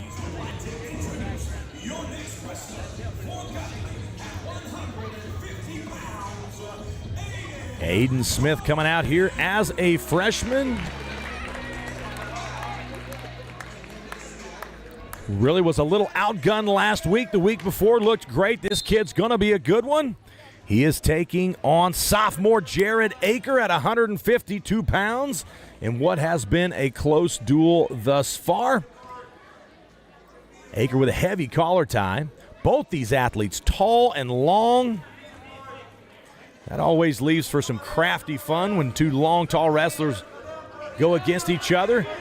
Aiden in on a high crotch here. Doesn't have it deep, but he's fighting hard for it. He's got to pull that hip in and get his head up. Now he's got his hips in. Now he cuts the double, gets a takedown. Very nicely done. Aiden Harden did a good job staying deep in that hip, made some adjustments, was able to get his hip in. Once he did, he cuts off to the double leg and picks up 3 for the Blue Jays. Picks up 3 for the match as he goes to work on top. Jared Aker fought with a heavy hip, but as soon as Aiden popped his head out, Aiden kind of fell to the side. Aiden was able to cut off to that double and get behind, and now Aker trying to stay on his base. Aiden's going to have to get him broke down to his belly. He's a little too high here. Wants to put that leg in. You could see it. Coaches immediately shouting, no, don't do it. But now he's draping over for a cradle. Some of this stuff long guys are able to do can get pretty crafty, and Aiden likes to cradle. He's long and he likes to cradle, and I would suspect Jared Aker much the same. With that length, you're able to kind of get away with things that shorter guys can't. Those cradles being one of them. We're down under 30 seconds now. Aker back to his base. Aiden Harden staying on that hip hard, wrestling hard. Aker now trying to get to his feet. Aiden Harden locked those hands. He didn't really lock them, but he touched them. And when you touch your hands together, it's considered locked hands. They did bump together. You saw it in the video here. Kel got a nice shot of that. Once they touched, it's a point automatically. And referee John Knoll was in a spot to see that. He's going to call that every time, folks. He's a good ref. We're back to action here. That's going to be an easy point for Jared Aker. Aiden Harden now back to work on top. Has him broke down. He's going through the legs, trying to get that tilt. Now he's digging for that underhook here as he's trying for that far bar arm. He's got 5 seconds left to go in this first period. Aiden Harden's going to be out in the lead. He's going to be out in the lead 3-1 going into the second period. Choice went to Comanche. They deferred. It's going to be Guthrie's call. They're going to put Aiden Smith on bottom. And Jared Aker's going to try his hand from the top position. Again, I always see these long, lanky guys as being crafty, but Aiden Harden with a very whistle start standing switch did that the way it's supposed to be done. We always tell our young wrestlers the best time to score is on the whistle, and Aiden Harden took that to heart. Stands up, well, actually posts up for a sit-out standing switch. Did a good job there, but here goes Jared Aker with a nice stand-up, clears the arms, gets away, gets a point of his own. And now they're back on their feet. Aker now with a good inside collar tie, controlling that inside tie. Aiden goes back on an outside single here. trying for a double. He really needs to just stay on that single and pull that in and then switch if he needs to. Comes out the back door now. He's going to dump it. Going to step over that foot. He's got to hook it. There he hooks it. And now he's got to work out to the double. Akers trying to reach back and scramble for that back leg. Aiden Harden, though, able to hide those ankles and get behind. Very nice job by Aiden Harden. Did a good job. Very textbook single leg. Backdoor finish. And Jared Aker really trying hard to make a scramble happen there, but just wasn't able to get a hold of anything. Now here's a chicken wing by Aiden Harden. He's got this chicken wing hooked up. It's going to be difficult because he's going to have to run out of bounds to get it. Aker's going to be wise to try to get his feet out of bounds, so they'll stop the action before he gives up near fall. But Aiden all the way out of bounds. He's got to try to keep a toe in. You can see that left toe's barely hanging in there, and he's going to try to score here. Makes this tough. There's the snake. He's got this snake. He's almost to near fall, so now he's going to pick up 4 near fall on the transition, and he's going to be in a position. Oh, he stepped out of bounds. Aker did a good job just creating enough action where Aiden had to hang on, gets bumped out of bounds, but not before Aiden gets the near fall. He's up 10 points now. That's major decision territory. Major decisions if you get 4 points or more for your team. Aker's going to have to score some to knock that down. Aiden Harden's going to have to continue to score. Got 22 seconds left in the second period. Been a fun one so far. These young guys are getting after it tonight. Aiden Harden really going to work on top now. Now he's working that half. He's got the elbow high. He's running this half the way it's supposed to be run, but Aker's got his hips blocking this. Aiden's he's got the half. He's just not quite got the hips. There's the hips. Just not enough time. Aker fought that one off. Did a good job posting with that leg. Boy, Aiden Harden's looking good tonight. Wrestling tough on top. Coach Casey Rowell with Comanche trying to figure out what they want to do here. They're going to go back to neutral. Didn't want to go back underneath. Wise decision here. Aker's been looking good on his feet. Although Aiden's gotten 2 takedowns, Aker's probably got the best chance to score from here. So he's going to go to work here on his feet. Aiden Harden. Coach is going to want him to get another takedown and turn. There's a high C. Peeks out that elbow, hits a high C, picks up 3 more for the takedown. That's 15-2. Aiden Harden, if he can get near fall here, he can get the tech fall, and that can get his team 5 points. Coaches on the other side. You can see Coach Jaden Davenport over there on the right top corner really yelling at Aiden Harden. They want those bonus points. So Aiden's going to have to look to break him down here, maybe go back to that half, maybe go back to that chicken wing. Grinding hard on top. And Jared Akers trying to stay on his base so he can stay out of trouble. But now Aiden's got him broke down. He's got a leg in. He's in the saddle. He's running high thigh. Looking for a Turk here. He's got the Turk. He doesn't have the points. Akers really fighting this hard. That shoulder's got to get to 45 degrees before any near fall can happen. And Aker did a great job of sacrificing his shoulder and staying off a near fall. Aiden Harden being tough on top. He's under a minute now. And coaches he's running a chicken wing towards the head. Aker's so flexible here. Aiden's really trying to pick up this near fall. Now coaches are going to want the fall here. All right, so he's got a 4 count. And that's going to be a tech fall for Aiden Harden. That's going to be 5 more points for the Blue Jays in a great match at 150 pounds.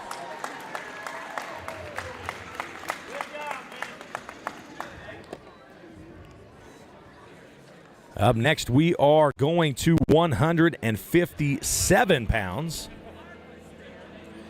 Looks like they're going to bring out Mike Lair against Trevor Graves for the Blue Jays. For the Blue Jays at 157 pounds. Mike Lair, a senior for the Comanche Indians, taking on freshman Trevor Graves. Just want to give a quick shout out to our team tonight. We got a good team tonight. Wager Silvas over here to my left, running the score clock, doing a great job, and Cale Evans filling in for Lance tonight on the camera, also doing an amazing job, allowing you guys to see this duel a little closer than it would be if I had to do this by myself. So I really got to thank those guys for making this possible, making this broadcast as good as it can be, and a special thanks to the lovely Lindsay Silvas to my right, who's running Ox in-house and making it to where I can entertain you guys on the broadcast. So Trevor Graves here, freshman. This is his varsity debut for the Blue Jays. He's been wrestling down at 150 pounds. He wrestles at 155 sometimes for the junior high when they go down and wrestle in tournaments. And now Trevor in on a single leg here at 157 pounds. He's got this thing deep. He told me last night at church, he said, Coach, I've been hitting low-level singles all day long, and now he finds himself on Thursday night, the very next day, in on a low-level single. But Mike Lair does a good job keeping his leg back, hooking that arm, clearly strong enough to keep himself in that position. So Trevor attacking early, and Mike Lair doing a good job fighting that thing off. Had his ankle caught, but Trevor couldn't get past that. Lair did a good job defensively, so looks like we're in for another fun one. Blue Jays are currently up 24-15 is the team score. Trevor Graves versus Mike Lair. Lair now in on an outside single, transitions over to a double leg, and Trevor Graves trying to scramble and catch that far leg, but does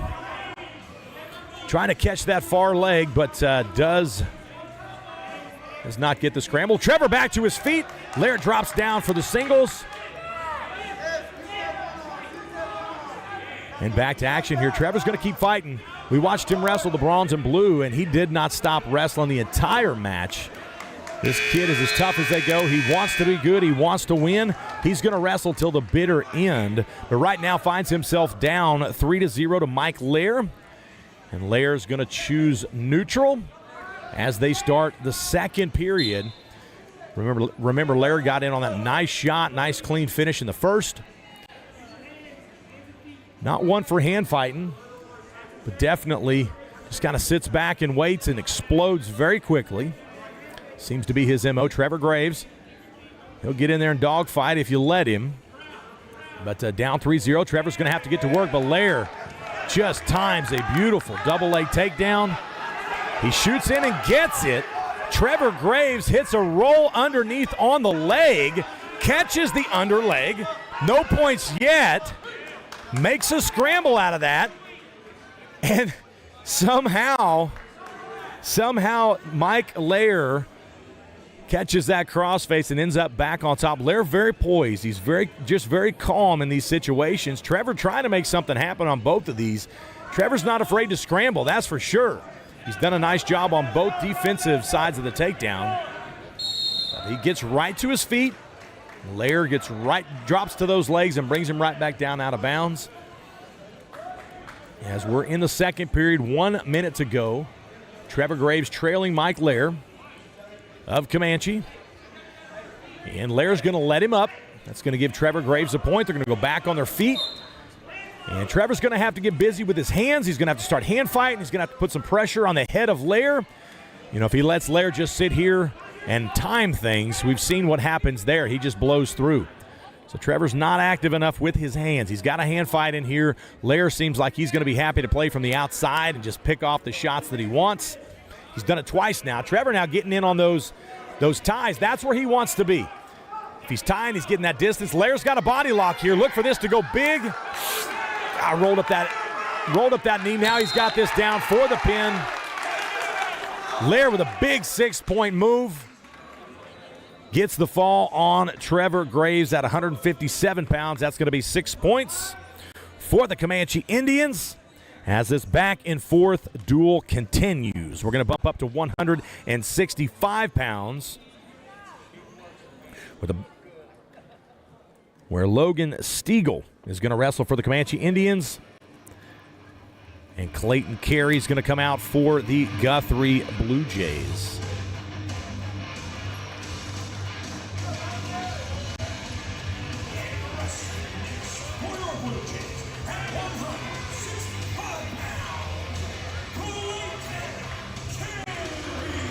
Clayton Carey, the sophomore for the Blue Jays, currently ranked number 9 in the state in 5A.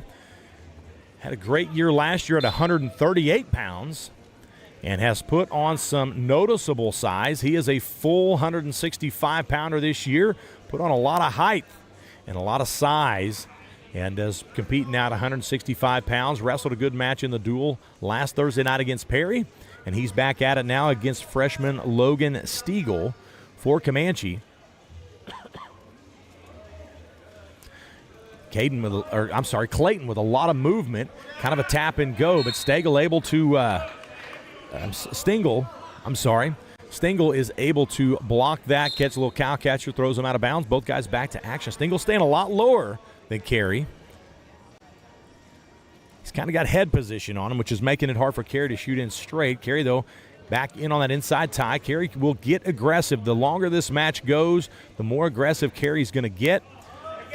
Shoots a double, catches the outside single, transitions now back to the double, picks up 3 points for the Blue Jays as Clayton Carey gets to work here now on top. He's got a half on the far side, trying to keep it in bounds, but Stengel does a good job of getting himself out of bounds. Clayton Carey, 58 seconds left to go in the first period, up 3-0 over Logan Stengel.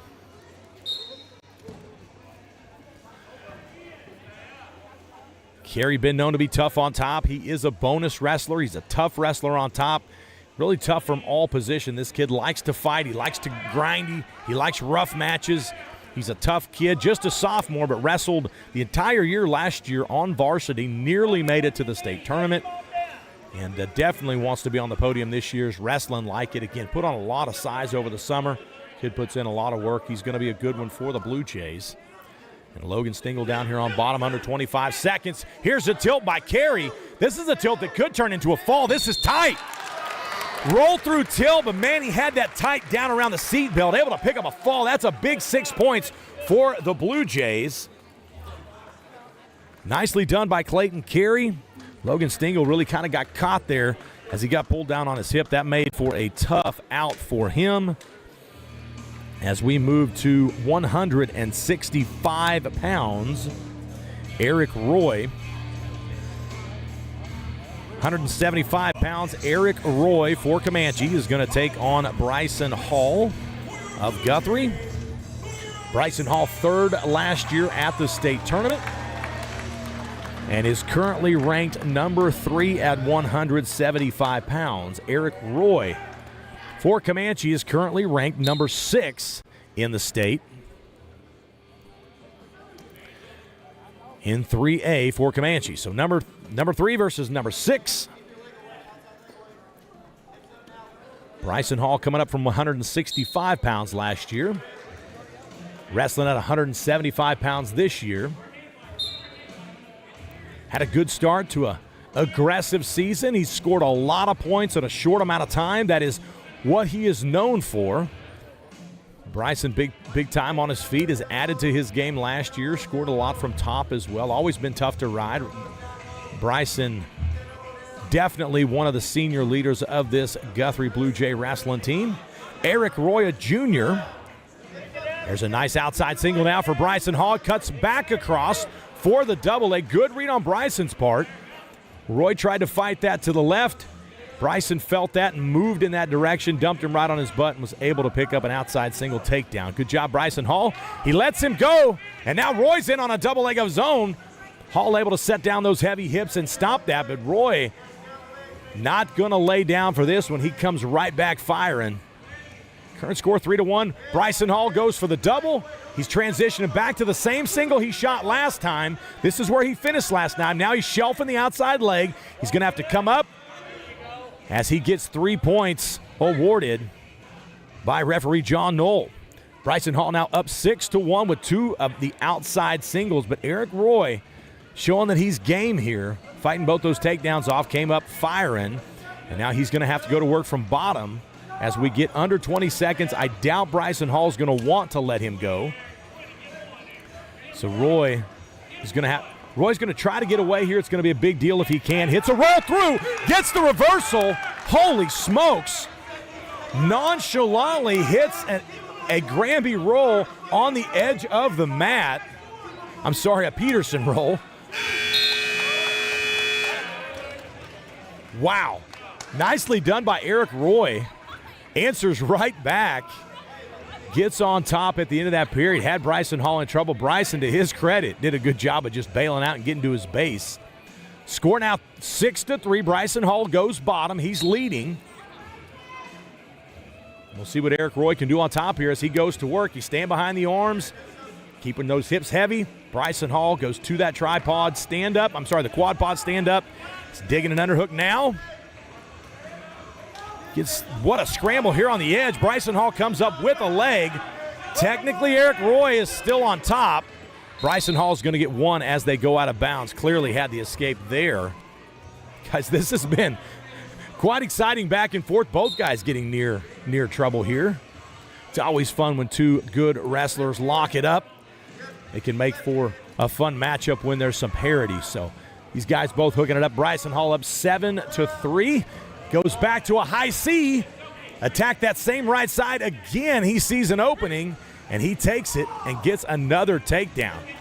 Thought he was going to turn that into a knee pull outside single, but he stuck with a high C and cuts the corner and gets the double. Nicely done by Bryson Hall.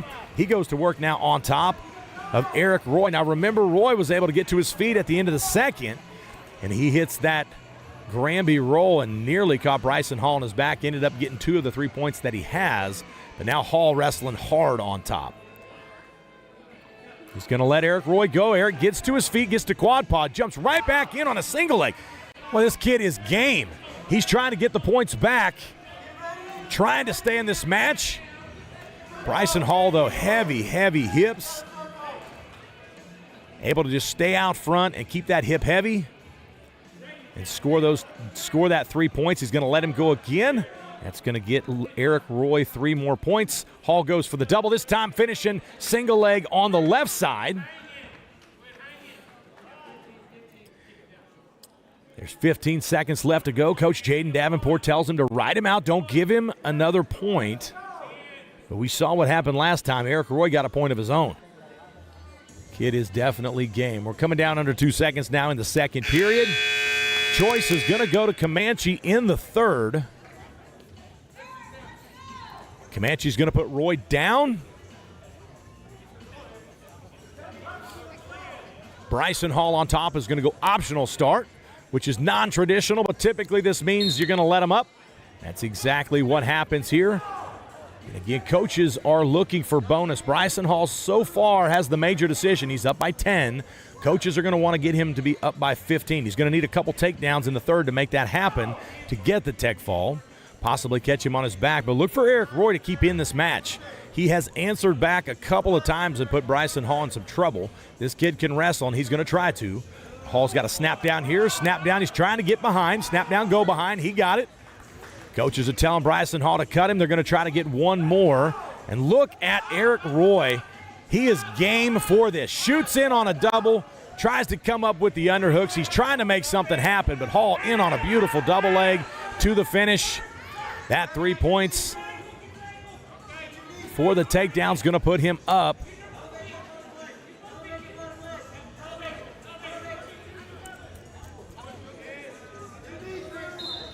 And that's going to be a tech fall. Should be 22 points. Score clock getting behind, but that's going to be 22-7. That's going to be the tech fall.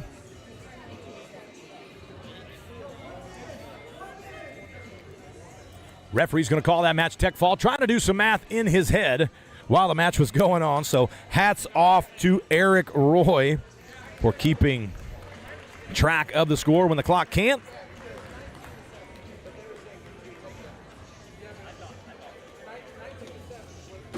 Coach is over here discussing that score.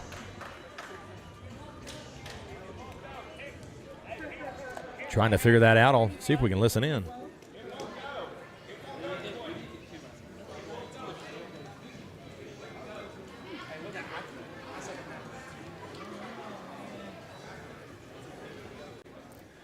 All right, looks like that call is going to stand as the coaches discuss it. And we are now fixing to move on to 190 pounds. Starting to get into the big boys now. Going to be in for a treat as Comanche rolls out number 1 ranked Cannon Clift. At 190 He's going to be taking on Roston Usselton, the sophomore out of Guthrie, currently ranked number 9 in 5A. Number 1 versus number 5. As we get these graphics to slowly move over, the internet's a little bit slow tonight, so hopefully these should change for us shortly. Roston Usselton had a big win the other night for the Blue Jays against Perry.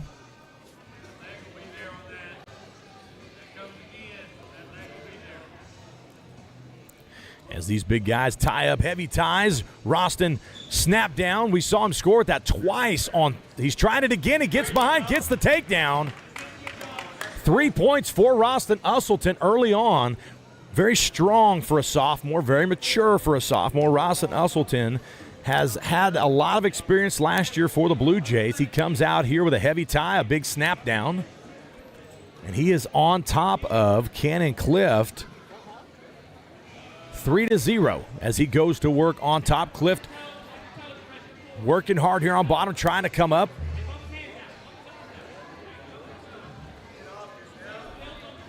Roston staying behind those arms, staying heavy on top.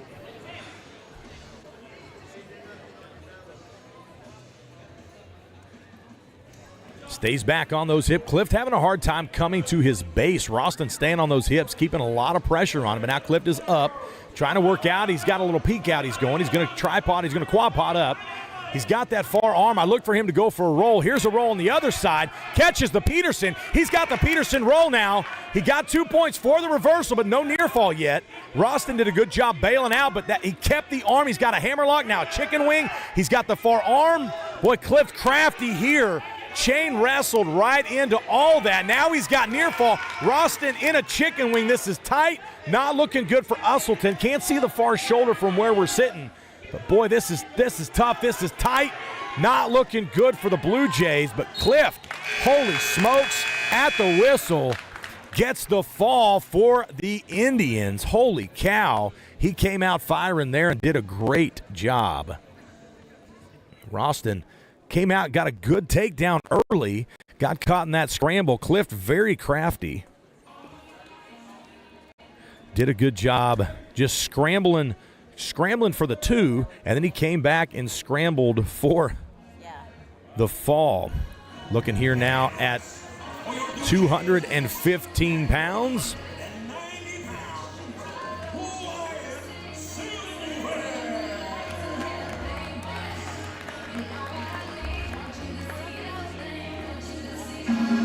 Wyatt Silvas, the sophomore for the Blue Jays, taking on senior Justin Mann at 215 pounds.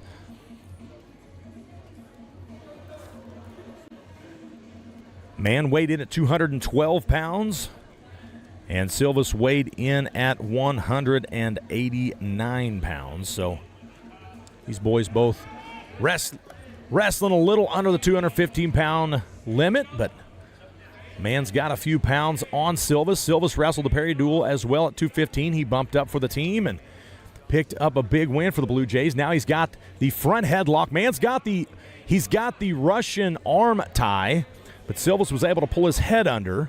Silvas has got to keep his head under his belly. If Mann's able to poke his head out to the right like he's trying, he can go for a throw here, and it looks like he might be trying to. But referee didn't think anything was happening there, so both guys go back to the center. Silvas definitely has the height on Mann, but Mann definitely has the size, the weight, if you will. Both wrestlers with big legs. So shots are going to be hard to get, these heavy hips from both these wrestlers. You get to these bigger wrestlers, and sometimes taking shots is ill-advised. So there's going to be a lot of hand fighting here as they're pushing around. Silvas trying for that little pass by. Mann doing a good job staying tough in there, not letting it happen. Both guys are battling here. 46 seconds left to go in this period. Mann's got that arm caught now. Look for him to try to hyperextend that arm and maybe try to do something with it. But Silvas able to get it back, goes right back to the head. Silvas doing a good job of these inside ties, keeping the collar tie, keeping the action with those fakes. But man is tying up these arms. I don't know if he's looking to do throws from here, but he's really controlling that inside, that Russian tie. He's had it a couple times, and he clamps down on that overhook really tight. He's doing a crafty job. I'm not sure what he's trying to do out of here, but it's looking like he's going to try to throw maybe something Greco. He's pushing with that. Silva's doing a good job keeping his head down, but man, trying to shoot through that double leg. Silva's gets stopped hard, but it was a good idea. Down under 3 seconds. Man, for not many points, there was quite a bit of action in there. Both guys hand fighting for those positions. And we're coming up here. Choice is going to go to Comanche. Comanche's going to choose neutral. And both athletes back to action here. Silvas goes right back to the inside collar tie. Man now clamping down hard on that. Silvas tries the pass by again. Gets those inside ties. Banging the heads down. More of the same here. Silva's playing wise. He tried a shot earlier, but a lot to get through. Man's going to be hard to take down by legs. He's going to have to, outside singles are probably going to work better for both these guys. But boy, man really likes that Russian tie. Again, not sure what he's wanting to do with it, but he's getting it. And it's like there's something crafty he's got from there. Just haven't got to see it yet. Silvas is doing a good job of getting his arm back and not allowing man to get control. But Silvas back to his inside ties. Banging that head down. Both guys just wrestling here. No one's taking too big of a risk. That's common with big wrestlers. You know, you get underneath there and bad things can happen real quick. So both guys staying away from risk, avoiding risk. Silva sets the outside single. That's what he needed to do there. Wow, that was how you do that. Just a nice tap and go. Hits the outside single. Picks up 3 for the Blue Jays. Did a nice job there. Both guys kind of lulled into this back and forth hand fight, and Silva's just tap and goes. A beautiful outside single. Finishes that the way you're supposed to. Finds himself on top here, grinding it up. There's 46 seconds left, and Justin Mann on bottom finds himself here. He's got to try to get to his base, and he's trying here, trying to get to those knees. Again, that battle is in that in-between position. Mann's got to try to get off his belly. Silvas is going to try to break him down there. If Mann gets to his belly, Silvas can score. But now if Mann gets out or gets to his feet, he's going to be able to score there. So it's kind of the exchange there. Now, what I will say here, we saw in the last match, there was that little hip roll that Clift was able to do on Roston Usselton. We just saw Justin Mann try that here. Silvas, though, with the barbed wire, got the crossface, gets the barbed wire. That's tight. Silvas is going to pick up the fall for the Blue Jays. That is 6 more. Silvas did a nice job, just catches the crossface in the far arm. Once he catches it, rolls up that bar arm and picks it up for the Blue Jays.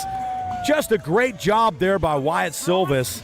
And really Justin Mann, for his credit, fought hard there on his feet, back and forth match until finally Silvas was able to make that happen. We're going to move up to 285 pounds where Cooper Green, wrestling for Comanche, is going to take on T-Powell, Tyler Powell, for the Blue Jays. Tyler Powell came to us last season. It's his second season for the Blue Jays. Stepped up for the Blue Jays at heavyweight when he needed to, and had a couple of big wins for the Blue Jays. T-Powell has lost weight and come down to 215. Boy, just underhooked himself into that. And this big Cooper Green caught that headlock. Boy, T-Powell had good intentions, but this big man Cooper Green threw that headlock like he meant to. And wow, look at this. Tyler Powell fights out of the headlock, comes up.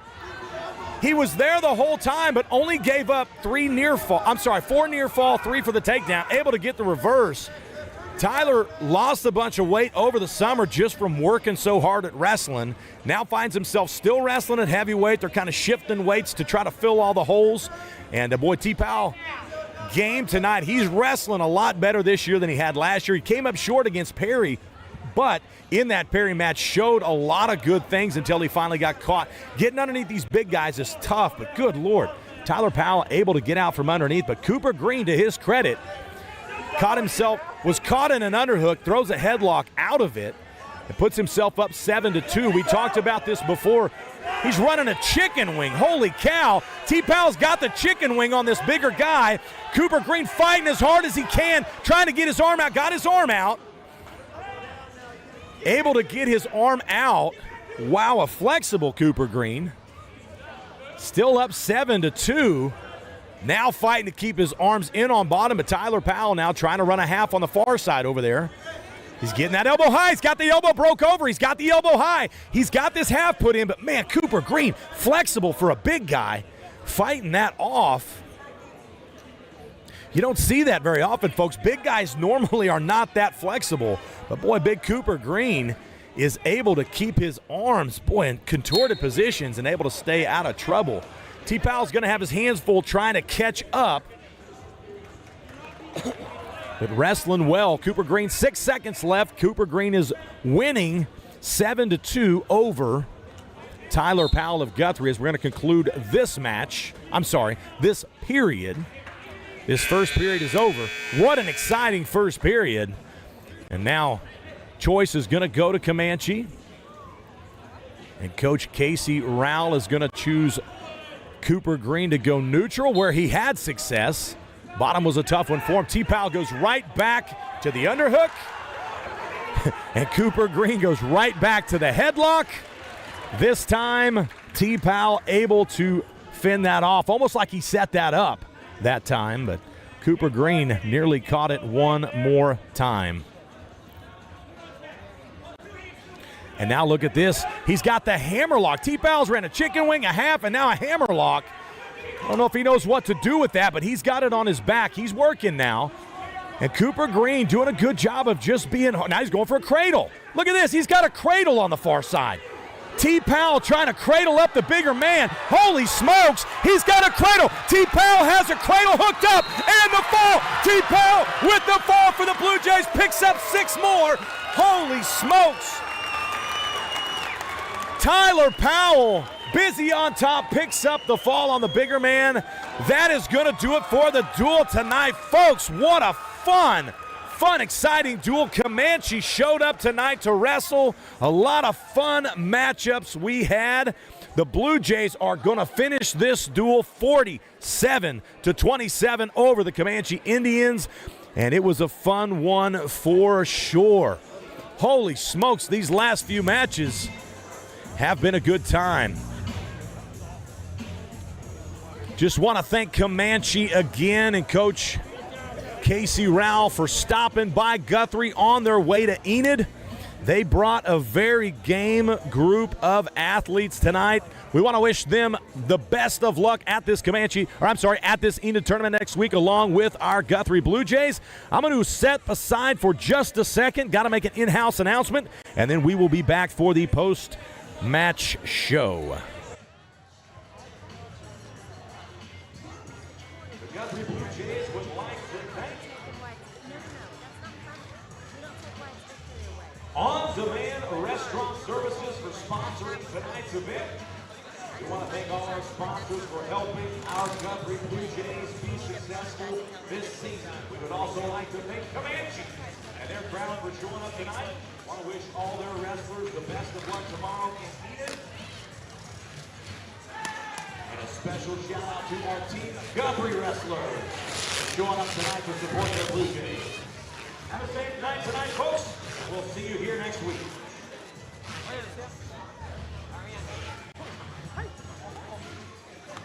Dogging dudes, bro. My kid at. All right, we're picking up some crowd noise. I do apologize, but I am back here for the post-game show. Let me see if I can switch camera angles and you guys can look at my ugly face for a while. Want to say a special thank you to my crew tonight that came up. Cale Evans stepped up. He came from the shop and came and ran the camera for us.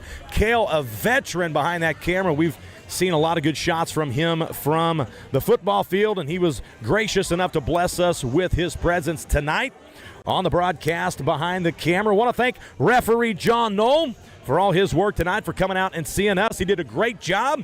He was there for all of the action and called a very great match tonight. You know, these referees are very underappreciated, but we got to have these guys in order to have nights like tonight. A lot of fun this sport can be, and it's great when we have guys show up to help out and do their part. So we want to thank him as well. Our sponsors that are always helping out those guys. You know, these wrestlers, it takes a lot to feed this army. It takes a lot to support these guys, and our sponsors that are doing so many things to make that possible. We want to thank them as well. So I'm going to recap this duel tonight. 47 points for the Jays. Number 7 ranked currently in 5A. And I expect that number to continually grow throughout the season. This Blue Jay squad has proven to be tough. I want to give a special shout-out and thanks to Comanche as well. Number 6 ranked in 3A, showed up with a lot of potential. They've got some studs on this team. We had a couple fun matchups when those studs got to meet. Was excited to see that. They got a number 1 ranked guy.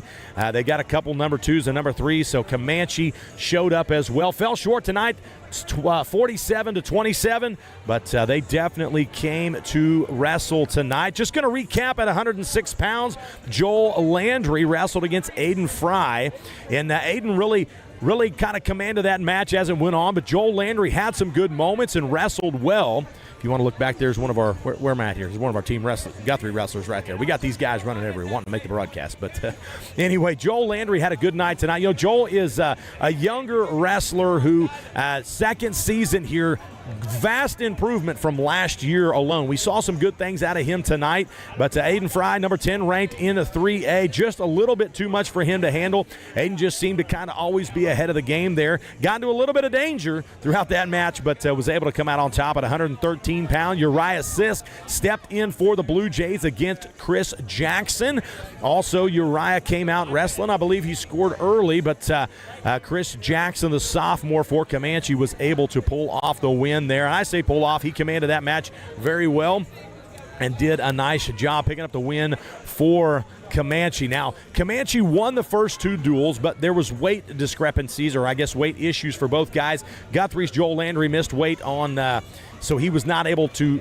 They wrestled that as an exhibition match, but automatically the win went to Comanche. We just wrestled that match to have the duel. And then at 113 pounds, Chris Jackson was forfeiting to Uriah Sisk because he has not yet made his 113-pound weight. The way it works in Oklahoma, I was trying to explain it earlier, but I got caught up doing other duties. But the way that works in Oklahoma is, or across wrestling, is if you weigh too much at the beginning of the year to make your weight, they only allow you to lose a certain percentage of your body weight every week. That way, if you're going to lose weight, you're going to lose it safely, all right? Coach, can I have you in about 5 minutes? All right, yeah. So you can lose weight every 5 minutes. See, big guy. So you can lose weight every... Come here. Give me some love. See, buddy. All right, got to say hi to my Team Guthrie guys. So you're going to lose weight, but you can only lose so much weight every week so that you can lose weight safely. So Chris Jackson is going to make his official weight tomorrow, but he can't make it today just because the date wouldn't allow him. So they had to forfeit that match to Guthrie, even though they won that match. So that started the duel off 6-6, even though Comanche technically won both those matches. That's just what was going on with the score there. We bumped up to 120 pounds. We're number 1 ranked. Caden Herendine wrestled number 2 ranked Gage Jessen, and really Caden from the get-go just showcased his speed, his tenacity, his aggression. I mean, every year Caden seems to be getting better. Going up a weight, we kind of wondered, is he going to be able to compete the same way at 100 and... Is he going to be able to compete the same way at 119 pounds, 120 pounds as he did at 112 pounds? I think the definite answer there is absolutely. He's looking phenomenal. He's wrestling faster. He's wrestling stronger. He's wrestling harder. He's wrestling more aggressive. He's a point-scoring machine. And Caden Herendine is one of the, if not the best wrestlers at 120 pounds in the state, bar none. I would bet on him against anyone, and I think he's proving that over and over and over. And to his credit, Gage Jackson, ranked number 2 right now in 3A. Gage is a wrestler, and that kid came out ready to wrestle, didn't give up anything, just a little bit outgunned by an older wrestler with a little bit more experience. And just, you know, it's hard when you're wrestling a guy at that level to look good, but I promise you, Gage Jessen can wrestle. 126 pounds, Aiden Smith wrestles Matthew Hunt. Matthew Hunt picks up the W there. Aiden Smith, to his credit, made that match interesting. Really, most of the match was Matthew Hunt. There were some good scrambles. There were some tough-fought positions. But ultimately, Matthew Hunt just kept coming out on top of those positions. A little more experienced, kind of controlled most of the match. Aiden stayed in the match, but just couldn't quite score where he needed to. But one thing I want to say about Aiden, which was awesome, is at the end of that match, he's on bottom, and he's got about 30 seconds to go. A lot of guys put their head down and just kind of let it happen. But Aiden Smith was still trying to find a way to score. He stands up quick on the whistle. He gets an escape. He turns around, gets a takedown of his own. He had not got a takedown the whole match. He had not got an escape the whole match. And yet, with 30 seconds to go in the match, he's still wrestling hard. He finds a way to make that happen. So it wasn't enough to win the match. Really, the whole match was Matt Hunt was staying out in front of that. But boy, Aiden Smith at the end showed like, I'm here, I want to wrestle, I want to win, I want to get better, and he wrestled hard. So I liked what we saw there. 132 pounds, Matt Mahalik, number 8 ranked in 5A, took on Hayden Dugan. And Matt Mahalik really the story of this match was top wrestling. He really looked tough. Once he settled into those legs, quit falling out of that saddle and going side saddle, once he set up in those hips and started going to work, he got a couple Turks. He got the half. He really went to work and started scoring points there. Hayden Dugan, to his credit, on his feet, was trying to make something happen. Was wrestling tough on bottom. He really was. It's just tough to wrestle a guy that good that's on top. And so really found himself getting behind, and Matt Mahalik just slowly kept creeping up those points until he finally got the big victory. At 138 pounds, Luke Lyons, number 9 ranked for the Blue Jays, got caught by Legend Yates, who was a stud. Luke came out wrestling good, got on a single. They go out of bounds, and he gets caught on the with that outside single. And then, boy, Legend Yates on top. Boy, that kid is tough. He was able to scramble from bottom, able to scramble up, gets on top, hits the cradle, hits the this, hits the that, back and forth, starts scoring until finally he just catches Luke and gets him pinned. But, man, Legend Yates, a stud on top, a good wrestler, number 3 ranked in 3A, and there's a reason why. That kid is very, very good. And so Luke Lyons was up against it tonight. We bumped up to 144. Thomas Gyrus took on Kason Doss in what was a pretty evenly matched match. Both of these guys were seemed to be newer wrestlers, if you will. Thomas Gyrus was able to come out, get those takedowns, get out in the lead, and just kind of controlled that match most of the way. Looked good on top in times, but Kason Doss sure made some comebacks throughout that match. Sure tried to make some things happen, kept wrestling, did some good things. Just wasn't enough to topple Thomas Gyrus, who also looked very good on top, looked good on his feet, too, had a couple of nice takedowns. 150 pounds, Aiden Harden, freshman, taking on Jared Aiken, the sophomore. And really, Aiden Harden, that match, the longer it went, he really top position really made that match for him. He got on top, and he really went to work and really just kind of put it on Jared. Jared did a good job. He kept trying to base up. He kept trying to do things, but the longer that match went, the more it wore on him, the more Aiden Harden was able to pick up points from the top position. Aiden also had, I think, 3 takedowns in that match. 9 of his points came from that. Did a nice job just transitioning from his single legs, cutting to the doubles, feeling those positions. And Jared Aiken was trying to scramble there. He was trying to make things happen. Aiden was just doing a good job of reading. So very, very nice match for a young freshman there at 150 pounds. 157 pounds, Mike Lair took on Trevor Graves. Trevor, to his part, a little bit outgunned there by that senior. Mike Lair was just super relaxed and super fast. It was like he was just kind of in chill mode and then just exploded out of nowhere. He hit 2 or 3 nice takedowns. Just super explosive, super fast, super athletic kid. And Trevor, to his credit, on 2 of those shots where Mike was in so deep, Trevor was able to hook up legs and start rolling and trying to scramble, trying to make something happen. That is the story of Trevor Graves. He's a kid that wants to be good. He wants to be good. He doesn't have a ton of experience, but he works really hard, and you could see him in there really fighting to try to make something happen. So hats off to Trevor, but really Mike Lair, very, very athletic, very very good kid. I'm excited to see what that kid's going to be capable of in 3A. So 165 pounds, Clayton Carey, number 9 ranked in the state. He's ranked number 9 at 138 where he was last year. He's all the way up to 165, having a good season so far. Takes on freshman Logan Stingle, and really Clayton did what he was supposed to do here. He has the experience, whole season of varsity wrestling last year against some really, really tough kids. Goes out against the freshmen and kind of gets the job done, gets the takedown, gets the pin, does what he's supposed to do. Logan Stingle was trying to stay in that match. He was trying to stay off his back, trying to do what he could, but just was not quite able to keep up with the pace. 175 pounds, Bryson Hall, number 3 ranked in the state, currently takes on number 6 ranked Eric Roy. Really the story of this match was takedowns. Roy, to his credit, was getting taken down, but not from lack of effort. He was still attacking. He'd get let up, he'd come in and attack. Bryson was having to fight off legitimate takedown attempts.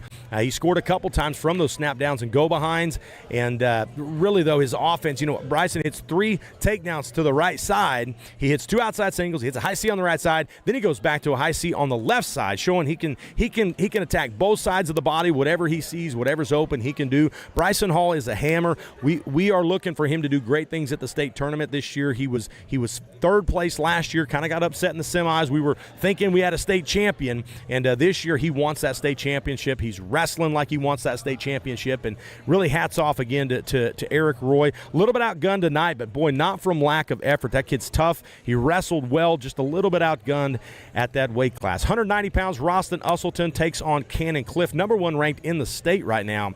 What was crazy, Roston comes out with that snap down go behind. He had a lot of success with it last week, and then tonight comes out, snap down go behind, and is really riding hard against the number 1 ranked kid in 3A.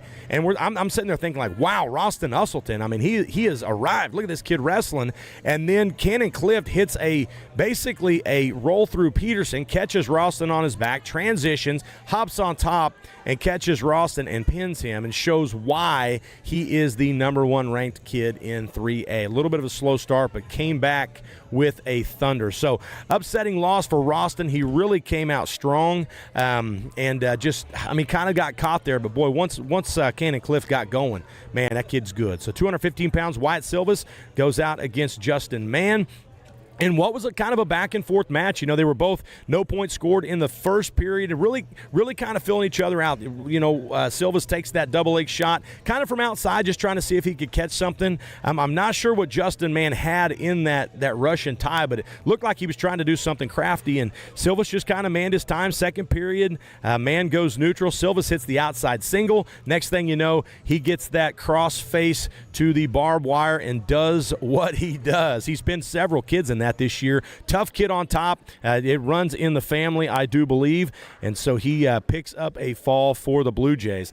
Excuse me. Last match, 285, Tyler Powell takes on Cooper Green in what might have been the most exciting match of the night. Cooper Green comes out after being underhooked, throws a headlock and catches Tyler Powell on his back. Most heavyweights, match is over. That's a pin. T. Powell somehow finds a way to get off his back, out of bounds, goes on bottom, gets the reversal. He's down 2-7 in the first period.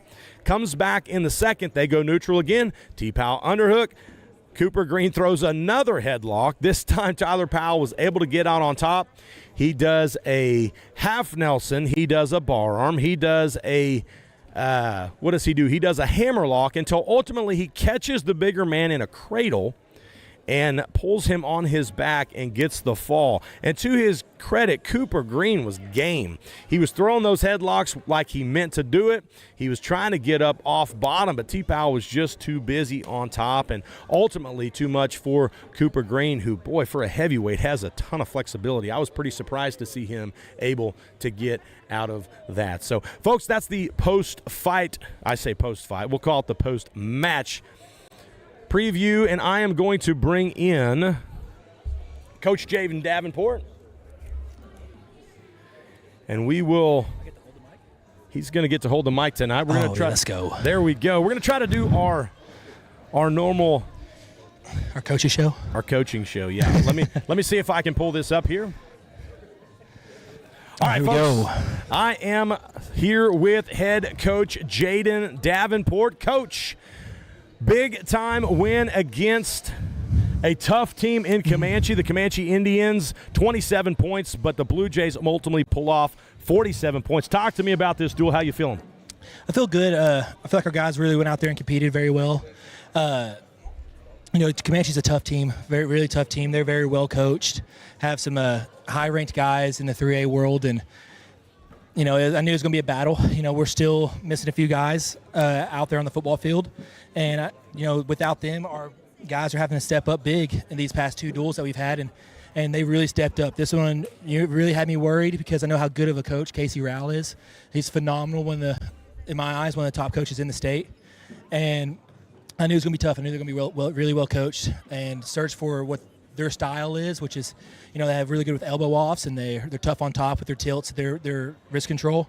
And I was trying to prepare our guys this week for that, and I think we did very well defending that stuff. Yeah, so coming out early, we saw, they really did like those bar arms, those chicken wings. The first two matches, we saw that all night. But honestly, as the night went on, your guys looked better on bottom, I think, than I've seen them in a long time. It looked like you guys have been working that. But talk about that. Have you guys been focusing on that bottom position more? Because, a lot of whistle starts. A lot of guys coming up on the whistle. Several of the younger guys scored off the whistle, that first initial move. Just talk about what you guys have been working on there. Yeah, this past week we learned from Perry, our first duel, what stuff that we needed to do a lot more mat wrestling, and so we did a lot more top and bottom this week. I think Tuesday we did about 30 minutes of just mat wrestling.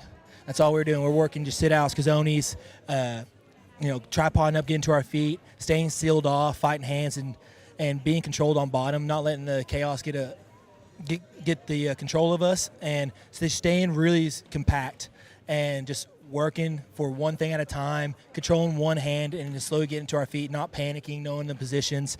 And so we spent a lot of time on the mat this week, and I'm really proud to see that it showed. Yeah, so going to your feet, tonight I saw a lot of scoring on the feet. Even your younger wrestlers, the newer wrestlers. There was a lot of action. You had, I know, like with I saw guys that come to mind, like even Aiden Smith was attacking. Man, that takedown he got at the end was huge. I know it wasn't winning the match for him, but boy, that kid in the last 30 seconds was still wrestling. Yes, and I thought that was huge. But again, takedowns. Aiden Harden, phenomenal. Just takedowns. Even Trevor Graves out there going for everyone's trying to score on their feet, and it's showing. It's showing for sure. All we preach every day is just chasing points.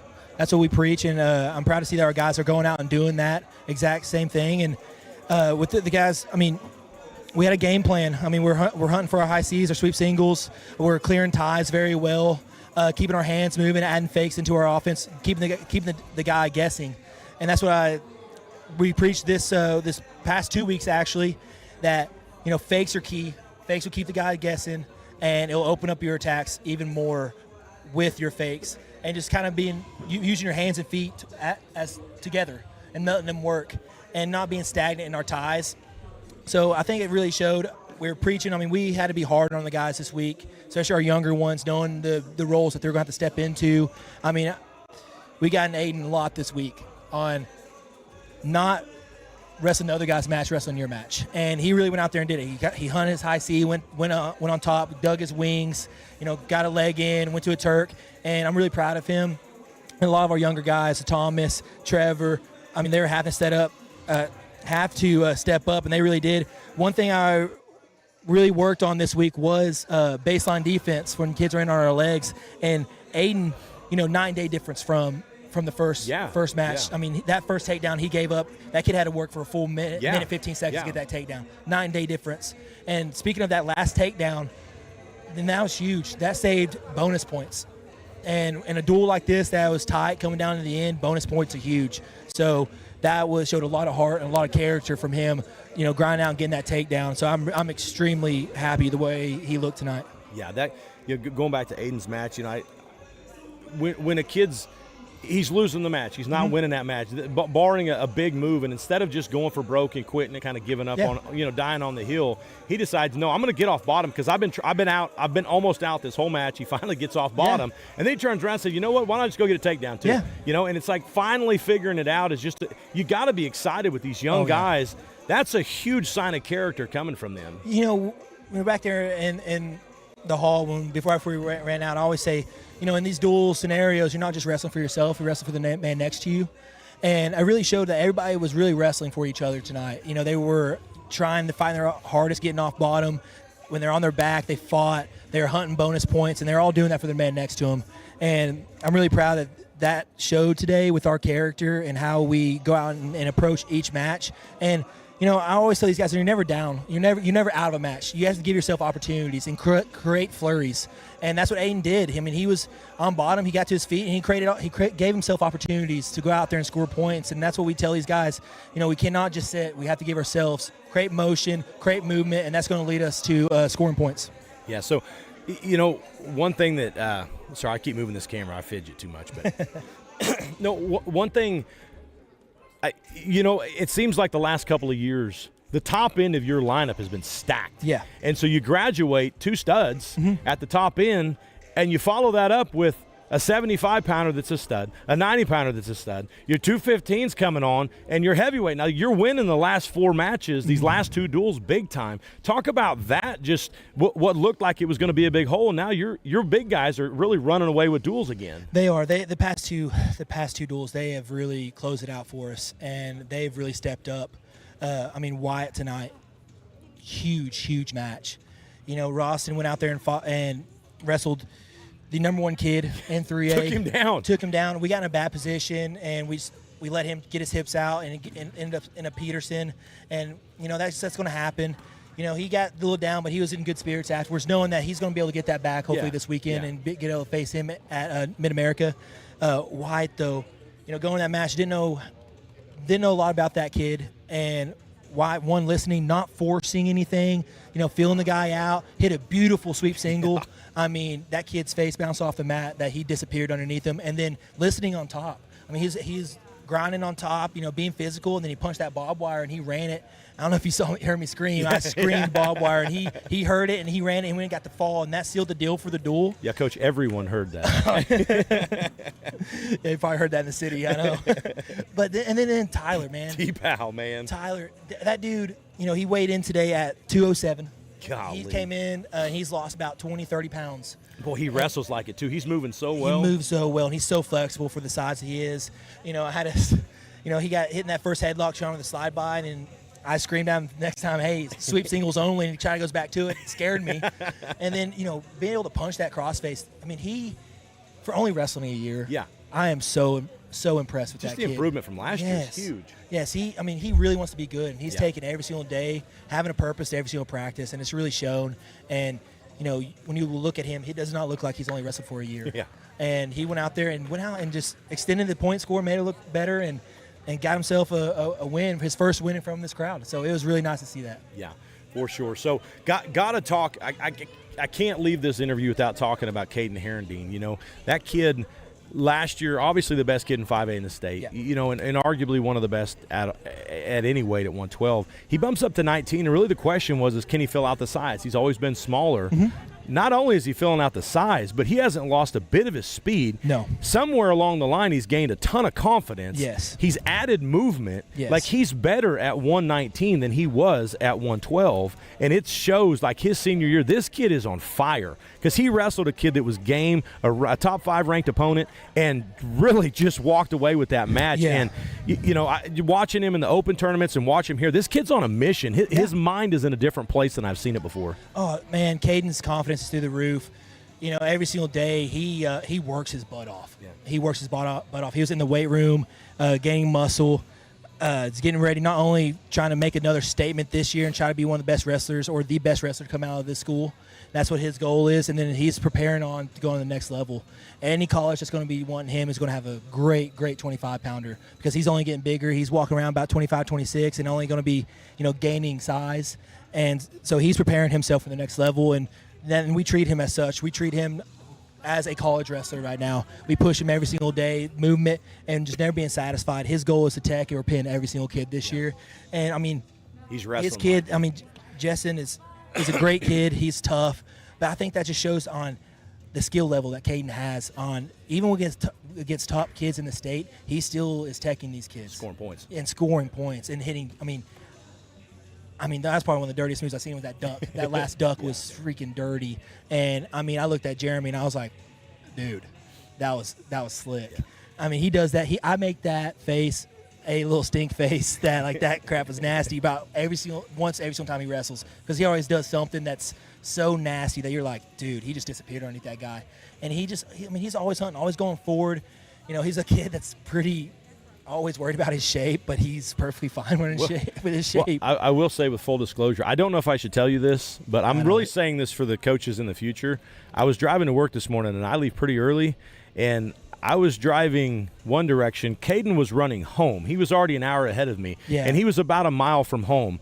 And he had his sweats on, pulled up. I mean, it was Vision Quest all day. And it was dark outside. And that boy got up early to get a run in before school. And then he comes out and looks like that tonight. Well, that dude runs about like 10 miles a day. I'm trying to get him to stop because I'm like, that's why I was afraid to tell you. Like, you run too much, dude. Your shape's fine.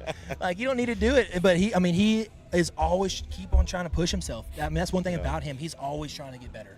Always is. And like I said, any college in the future that when he's a 25-pounder, you got yourself a dog right there. Well, he's definitely becoming what we all hoped he would. Oh, yeah. He's had potential his whole life, but, man, and it seems like every year, you know, when he came back as a freshman, he was out of shape. He really struggled. You know, there was a lot of potential there, but he struggled. And then, boy, sophomore year was good enough to win state. Junior year was better, you know, good enough to win state against some tough kids. And then this year, it's like he's still better. He's still better, phenomenal. And it's really shown. It's been exciting to watch that. He's gotten better every single year. And there's one thing.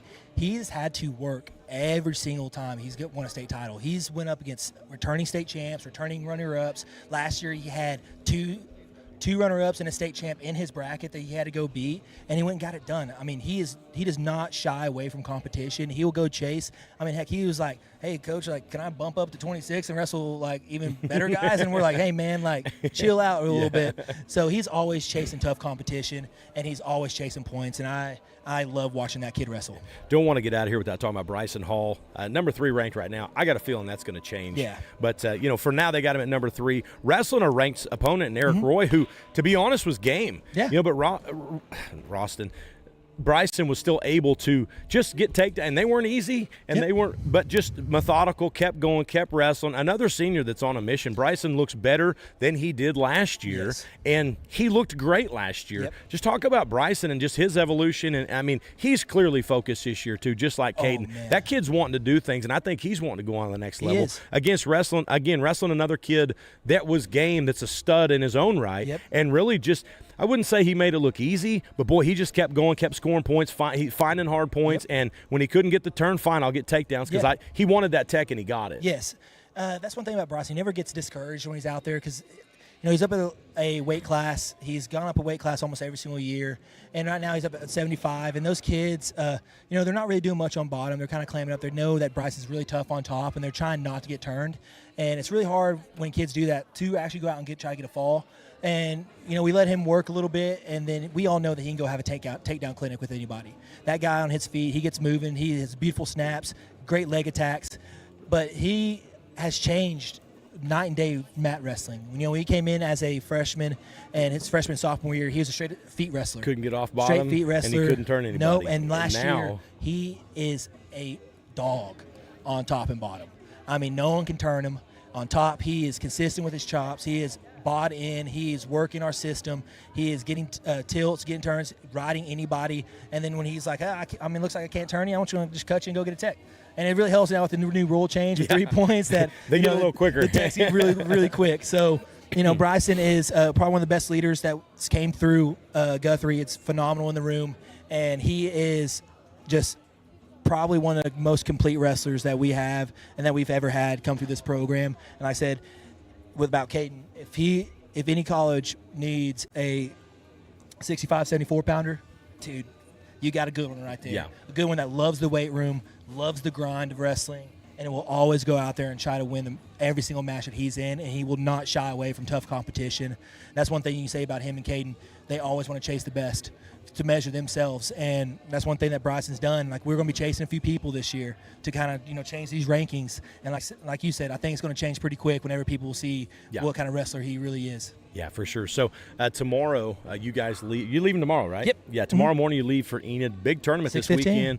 The format of this tournament's great. How excited are you just to get, obviously, you've got a young team, but obviously an experienced team. You know, you're 2-0 on the season. Going into this Enid tournament, it's gonna just add to the experience these kids get. This tournament's a great tournament. Last year it was a lot of kids got a lot of matches, a lot of experience. You've got some new younger guys. This could be huge for them, especially these guys coming out on varsity. Just talk about this tournament and what that's going to do for the team. This tournament, I mean, it's one of the toughest tournaments in Oklahoma.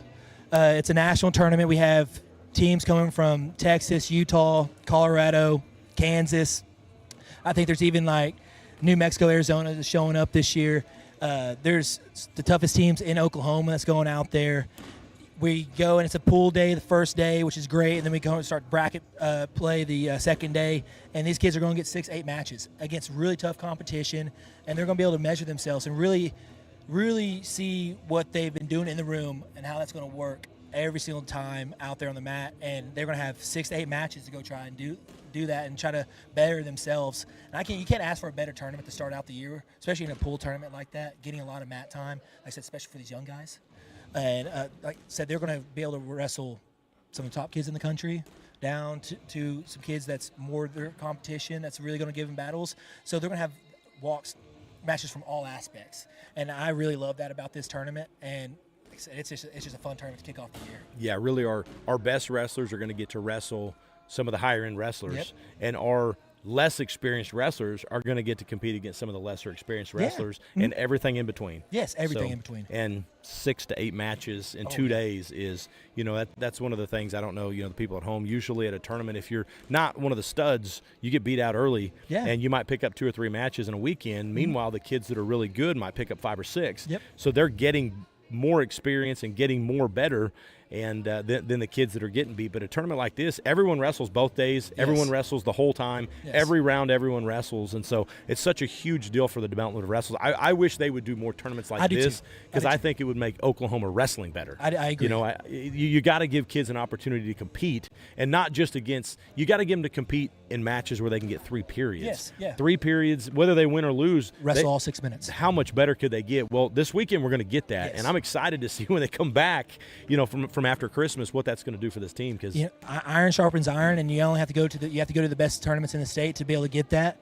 And we're chasing the toughest competition in this state, and we're going to get the ability to wrestle not just the toughest competition in the state, but some of the toughest competition in the country. And so I really love that we get that opportunity to go do that. And also with this tournament, it really gets to measure yourself how you're going to handle things on a tournament aspect. So, we get to check the team scores. We have a lot of 5A teams, 6A teams, and I think last year out of the 34 teams that went, we finished about 9th, 10th around there. So, I mean, that's great. From, 6A all the way down to 3A in Oklahoma, and then you pull in 6A schools in Texas to Kansas. And so when you finish in the top 10 in this tournament, hopefully we can do the same. You really get to measure yourself on how your team's going to operate on a tournament aspect. Yeah, for sure. So just with that said, it was awesome that Comanche was able to come by here, stop by, and go to that duel. But one of the things this year, the 3-day weigh-in for the state tournament, you're fixing to have a 3-day weigh-in here. So that's got to be a big deal. I know for Comanche that's a big deal. Trying to they're kicking off their tournament. This is their first duel tonight, and now they're going into this big tournament. Just those relationships you make in college, Casey and coming up here with his team. That's got to be cool. You guys you're friendly. Obviously, we're competing and stuff, but that's got to be fun, huh? Oh, it's awesome. Casey, I had the privilege of getting coached by him at UCLA. Oh, really? Yeah. Okay. His my first year was his. He was a grad assistant there, and he was finishing up his. I'm pretty sure his master's degree. Yeah, he's really old, then, isn't he? I mean, he's about 30. He's a year older than Jeremy. But. He is one of the best technicians I've got the privilege to get to be coached under, and now we're competing against him, and he's just a great guy, and I love him to death. And like I said, you build great relationships in college, and luckily that's getting to trickle down into our coaching world, and we get to wrestle a lot of guys that compete against a lot of guys that we get to wrestle with growing up, not just in high school but also in college, and you get, like I said, build those relationships, have great duels like this. Get to be able to work with things, talk technique and stuff. I mean, they're 3A and we're 5A, so we pick each other's brains all the time. I mean, I know just last year I went and found them at the SOI, and I was like, hey, what is your tilt regimen? He walked me through it, and we have got to be able to implement that now. And I mean, that's helping our style. Yeah, so yeah. That's what's the great thing is building those relationships. And he's a phenomenal coach. I can't say nothing but good things about Casey. Yeah. So just as we'll finish up here, like I say, we always say it, we'll talk all night, we'll talk wrestling. But so just, I mean, it's obviously big night here in Guthrie, 2-0. Yeah. Crowd's still out, Yeah. having fun. Just with that said, Saturday night, I got to bring this up. Mm-hmm. It's going to be good. Football is going to be over. Yeah. And we're going to get some of these wrestlers back. But, man, Carl Albert's going to be a big game. How fired up is Guthrie going to be on Saturday night? Oh, they're going to be crazy. I mean, this whole Tower Town is going to flood into Edmond. Edmond's about 20 minutes away. Fill in that stadium. And I am hoping we go and win that gold ball, bring that winning mentality over to wrestling. And I am so excited, so happy for this football program and for these kids. They work their butts off. They really do. And these kids have deserved every bit of what they're going to be getting, and having the ability to go play in the state championship football game. Not very many people get to do that. Yeah. And I am so happy for these kids getting to go and experience the state championship game. And I know this town, how they love their athletics and love their sports, that they're going to support that team to the fullest. And I expect that whole arena, that whole stadium to be full of just nothing but the Blue Jays. Yeah, this Cinderella story can hopefully end. Oh, yes. Have a movie ending. It's going to. I have faith, and I believe in them. I know our coaches are doing everything they can to prepare these guys, and they work their butts off, and I know these kids are going to be ready to, take on Carl Albert, and they don't shy from any competition. That's one thing I think our football program has proven this year, that they just keep getting better every single year. I mean, heck, what program in 5A is going to, they lose a bunch of guys and they still are like, hey, Tuttle, hey, Blanchard, let's go take on them guys. Yeah. Let's go prepare them, and then let's get better in the season, take on Carl Albert. I mean, take on those tough teams to find your holes, fill the holes, and now you're in the state finals. They're doing everything right, and I think it's shown, and they're coaching their butts off, and those kids are playing for each other. I think that's one thing that you see, those kids play for the man next to them. Yeah. And that's one thing in Guthrie in the years past. I feel like we always came across tough kids, but, I think this is the year that this team has really banded together, and they've been out to prove anything and to prove that, even though we're underdogs, we're going to go take the fight to anybody, and that's a scary thing when you're an underdog and you're not afraid of anybody. Yeah. And if I was Carl Albert, I'd be pretty worried, because these Jays are ready to take on the world right now. Yeah, so obviously we're able to get to the rankings now, and that's been fun to just kind of go through that and see where we're ranked. Sometimes those rankings will make you feel good, and sometimes they kind of get under your skin a little bit. Make you scratch your head. Either way, it's motivating. They currently got Guthrie ranked number 7, and for better, for worse, whatever. But do you see us climbing as this year goes on? 100%. I'm kind of piggybacking off this football thing because, football started ranked pretty low. And as the year's gone on, they just proved that they, you might not know these guys, but they're going to get known and climb, building off that momentum. But I feel like this team really has we've looked better early than we ever have. Yes. And, I've got I guess I got a good feeling in my gut that maybe we got something brewing here too. Like, what are you feeling like as far as this team moving forward? We're going to climb those rankings. We're going to do better than 7 at state. What's your gut telling you? I mean, I think we can finish top 5 easy. 7 didn't surprise me at all. Ever since I've been here, we've been underestimated. Actually, I mean, the year we got second, we started off 9th that year. Yeah. So, I mean, that's nothing new for Guthrie here, is getting underestimated in wrestling. And sooner or later that's going to change, and I think coaches are going to finally realize that, man, these guys are a real deal.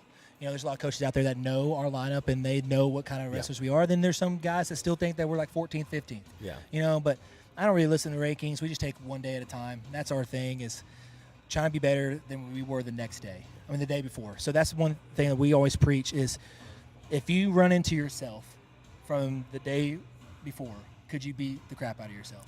And if you can do that, we're moving in the right direction. So that's all we do, is just take one day at a time and 1 point at a time. And once we do that, and the fact that we're doing that and staying in a good mindset, we're going to have a really great year. I'm expecting to have a lot of kids on that podium, the way that we're looking right now and the way that they are approaching practice.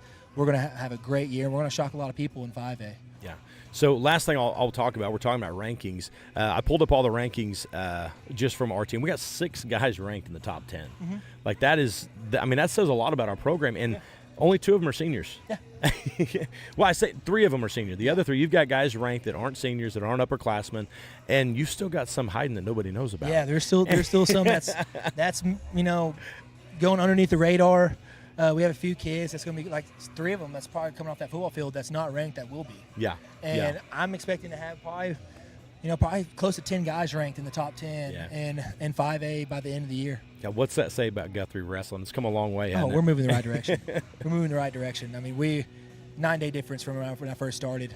I mean, I think how we're starting, our guys are performing right now has just kind of shown that they are trusting the process, and they really are. And I said, have a goal to each practice, and they're really doing that, and their work is really paying off. Good deal. Well, Coach, I appreciate you stopping by. Yeah. Great duel tonight. It was a quick one. We're used to being here for 3 or 4 hours, but we got in, we got out. You guys got to go to bed. You got to get up early in the morning. Good luck this weekend. 6:15 is going to come early. All right, well, get home, guys. I'm here with Coach Jaden Davenport. Congratulations. Another win tonight. Go Blue Jays. All right, guys. I will close it down for the night. I want to thank Coach Davenport for setting in and having a conversation with us this evening. He's always been so gracious with his time. He should be down there in the locker room with his guys, but he sits up here and wants to talk Guthrie wrestling, and we really, really appreciate that. What a wonderful night of wrestling. Comanche, want to commend them.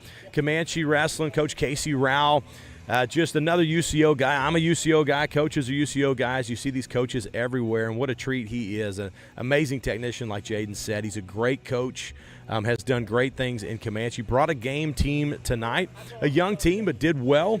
We want to thank them guys for stopping by and just and doing this duel with us. That's the match score, guys. I need my guy back. Here we go. So Blue Jays win this duel 47-27, and they will go to Enid tomorrow to try their hand at that big national tournament. We'll be back next week on GNP for another wrestling broadcast. We will post that when it comes up. I don't have our team schedule in front of us, or I'd tell you when it was. I should be more prepared this time. But thank you guys for checking us out. And thank you guys for always tuning in and supporting us. Thank you for the Guthrie news page for allowing us to broadcast this duel here. Thank you to all of our sponsors, especially On Demand Restaurant Services, for sponsoring tonight's duel.